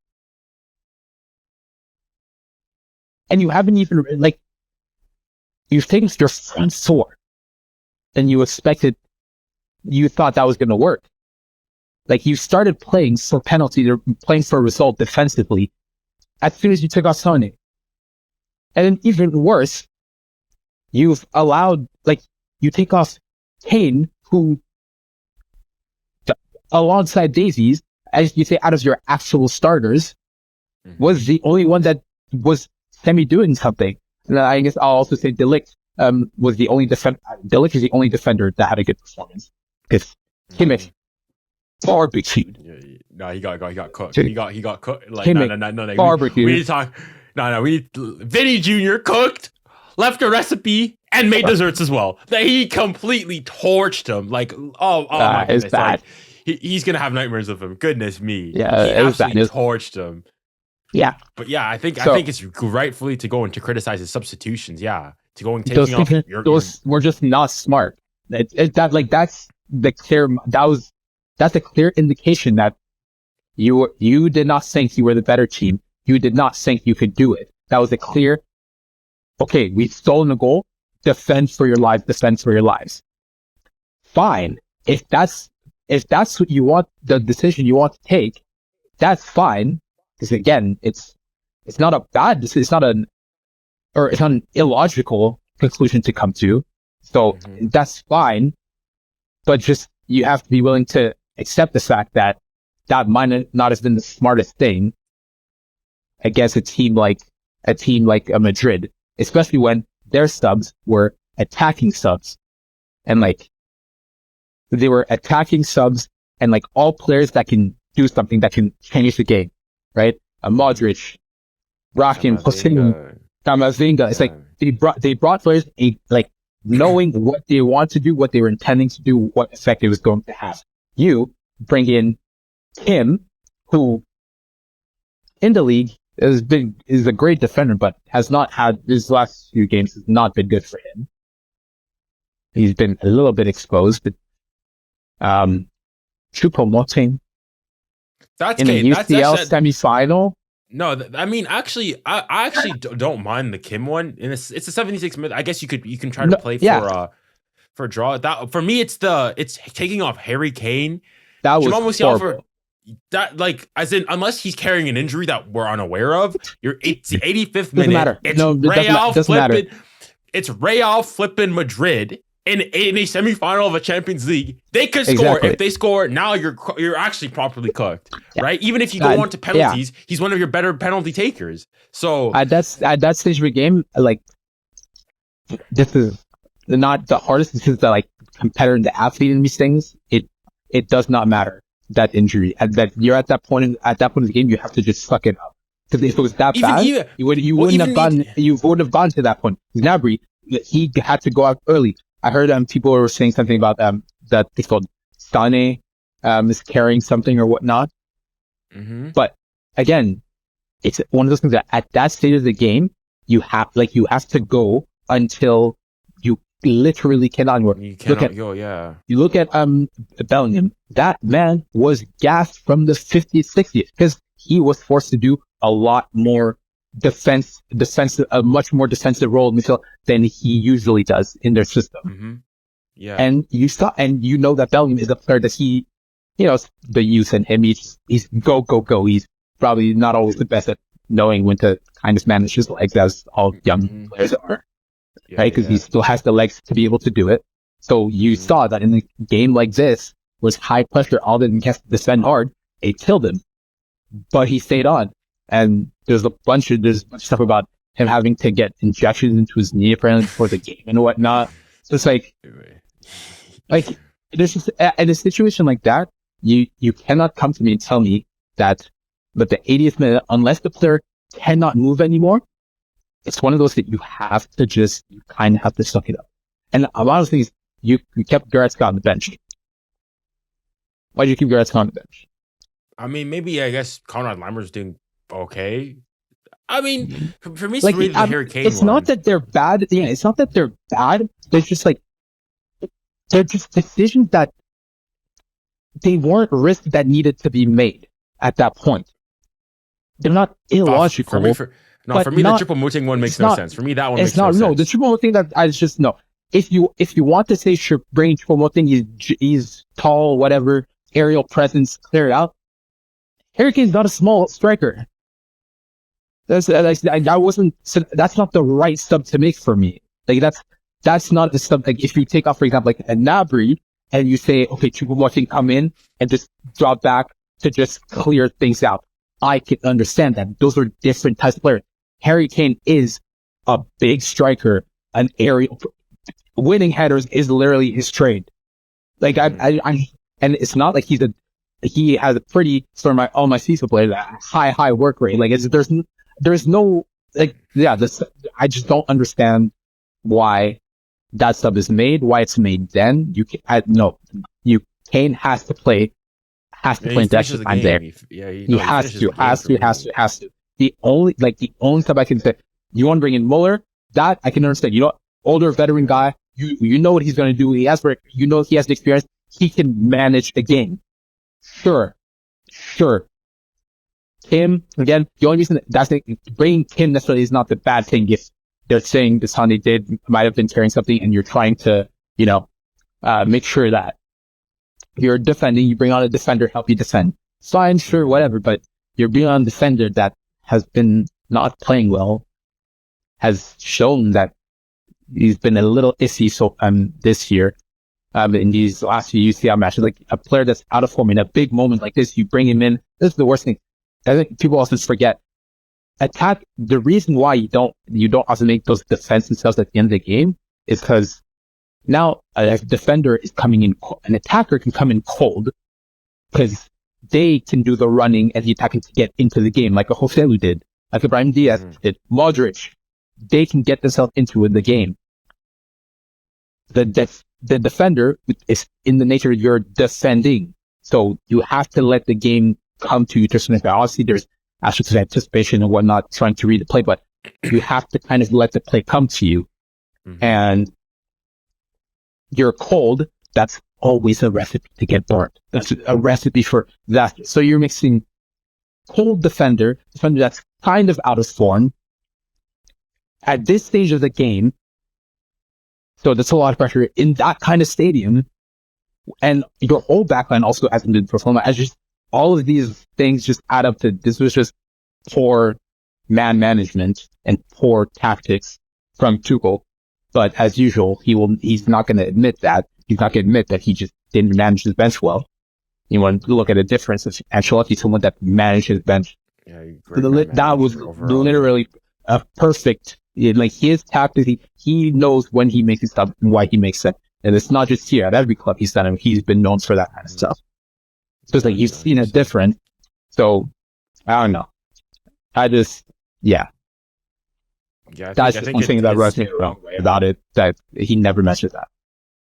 I think the decision, I think it saves his blushes a bit in that. I mean, because he would be on the front page. Yeah, absolutely. If it wasn't the case. Yeah. And the thing is too, though, him going like I was okay with the Kim substitution, but the thing is though, you bring him on, that's when you concede your 2 goals. So it's not like it's done anything either. So not only did it you're taking off, you're removing an attacking threat, and to what extent here was he injured? I mean, we'll never know.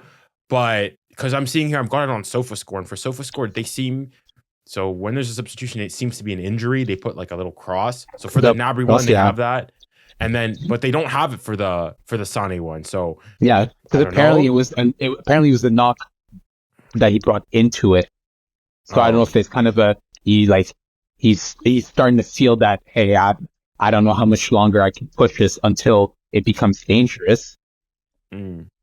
Which I can understand that reasoning, but as blunt as it is to say, when you're a player of that caliber, that's that important to a team, that's one of those double standards where, unfortunately, your body doesn't matter in that situation where you kind of have to just run yourself into that wall for the immediate gratification of the final rather than, I don't want to make this worse.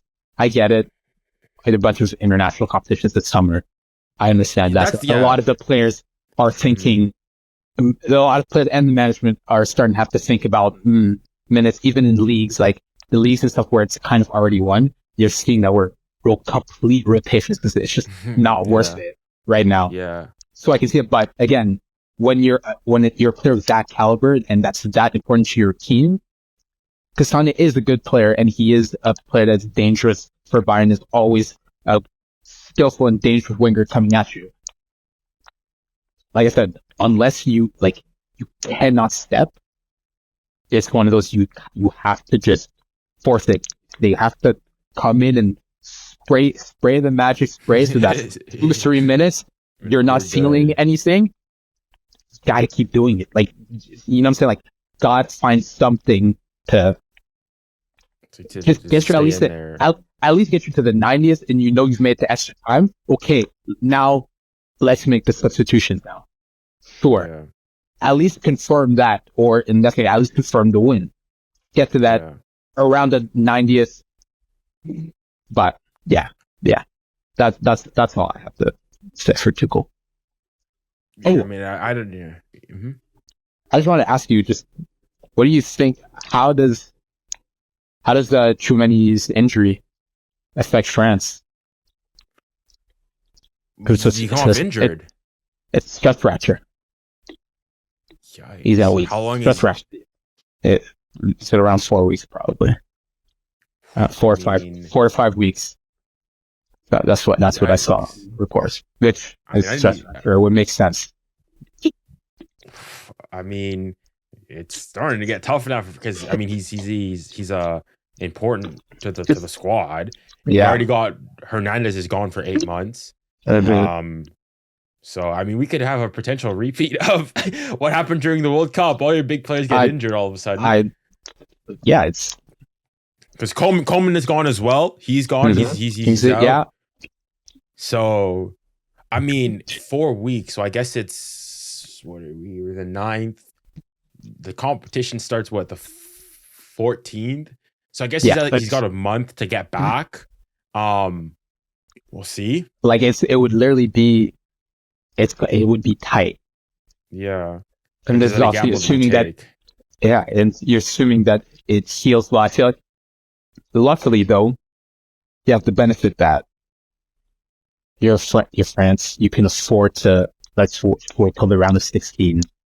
Yeah. Let's give him an extra 10, 11 days, whatever it is, to really work his way through this, get back into it. So you have the benefit that you might not need to play him until round 16 or the quarters. But it's definitely, this is the one I just quickly want to hear your perspective as French. I'm like, damn, it's another French injury.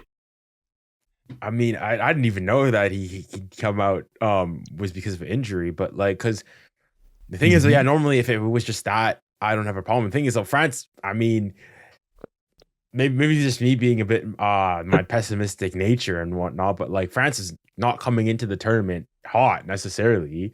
No, and not only that, but you're in I wouldn't necessarily the group of death, but not an easy group. You've got the Netherlands, France.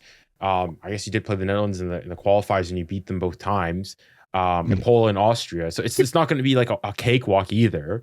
So I don't know. I think it's certainly a loss, and I guess we'll have to wait and see how things go. I think he'll certainly get called up, and then Didier Deschamps we'll see what he has to say about it afterwards. The the good thing, as you did say, France does have quite a bit of depth there. Because usually our midfield three is what? Griezmann, Rabiot, and Tchouaméni. So I would assume that his Real Madrid compatriot and French compatriot alike, Camavinga, probably takes a spot, if I had to guess. Yeah. And he played with Rabiot and Griezmann. So just off the cuff, it's a huge loss. I thought he was very important, crucial in the 2022 World Cup, and he's installed himself as an important player for the national team at large. Once again, Manny, as usual, it's been a pleasure as always, and for sure Thank you I'll for have to have having you me. back on the pad. I think of course. hopefully I really want to have you on Premier League deadline day. It's either going to be one of us is going to be happy. Either I'm going to be happy Arsenal bottled it as usual, or you'll be Stop dancing. saying that. It's not a bottle drop. No, that would hit a nerve. Last year, I heard all of it. I'll take it. Fine. Last year was a bottle drop. Last year was 1,000% on us. Should we have been in that situation? No. If we had Saliba the whole time, would we have won it? I think so. I think we made it all right. But we bottled it. This year, it's not much more. We've been on Power City. They just were slightly more perfect than us. All right, I'll say, okay, it's either... Look at 2024, man. It's December, bro. It's December, bro. There's 4 games in December. Oh, man. Well, it's either we're going to have more of this, bro, or it's going to be me having to have Arsenal Woolwich Arsenal Football Club, this invading species, lifting the Premier League title. Well, we'll see, and stay tuned until then, I guess. Brother, but as usual, you've let the Tottenham curse go all the way to Munich. I don't want to hear it, bro. I don't want to hear it. You pigeon club. I don't want to hear it. Well, if you guys want more of this, You're make sure to stay tuned. Watching. Well, if you guys want more of this, make sure to stay tuned for sure I'll have to get back on and have a discussion for Premier League deadline day. Maybe, we don't know, a cheeky stream for it all, see how it all impacts if the league's not done by then. But again, as usual, pleasure as always. That's the worst part. We're going to be perfect for the rest of the season, and it's still not going to be enough because they're just going to be that much more perfect. There's literally nothing more we can do. We just have to wait and hope for Fulham or Wolves or West Ham and all of them to become good. They're not doing their job. The thing is, someone stand up for yourself. You want to see 4 in a row? 4? That's what the you thing people is, want? though, Spurs has the opportunity to end it for them. They have to play City. They have to, and they won't. They won't. They would rather let 4 in a row happen and turn this country and this league into a farmers league. If we use their own definitions, this is what is happening. You'd rather that than just conceding to us. No! You do not let the enemy win. Give City the 4th. Wait, what City's fans are going to come at me? City, no! Our enemies. I don't care. They're the enemy of all of us. What fans are going to come and banter us? Who? No one. None of them. The empty head is going to stay empty. I cannot have Arsenal winning the Premier League. No, sir. So I will be a citizen until ride or die. Dare I say, if we lose, if they beat us at home, I'll say it's a win-win. If we win, we win. Frustrating things. I literally have nothing against City. I've always liked. Okay, I say always. Like once I got into English, like I said, for those who don't know, I was a Real fan first, then became an Arsenal fan because of how streaming and TV controversy in Canada hold the walk or whatever. And then just as it going on, I started watching a little less of La Liga and a lot more of the Prem. So I guess they've kind of like shifted like this a little bit more. But like, I've always liked City in that era since because, they had Yaya Toure, Sergio Aguero, David Silva. Like, there's always, it was a nice football to look at. Company, like, it's always been nice. Like, good guys. Like, they don't often have, like, players that are involved in bit scandals or things like that. Mm-hmm. And then, Josep had to come in. That invasive species of manager. Pep. But that will be a discussion for another time. I want to go back to being bad. It just hurts more. Thank you to everybody who's watching. Thank you. Make sure to go and leave likes, comments, share the podcast episode, and stay tuned for the next time. And with that, thank you very much. And remember, stay safe, stay kind, stay blessed, and hang in there. Godspeed to you all. Bye.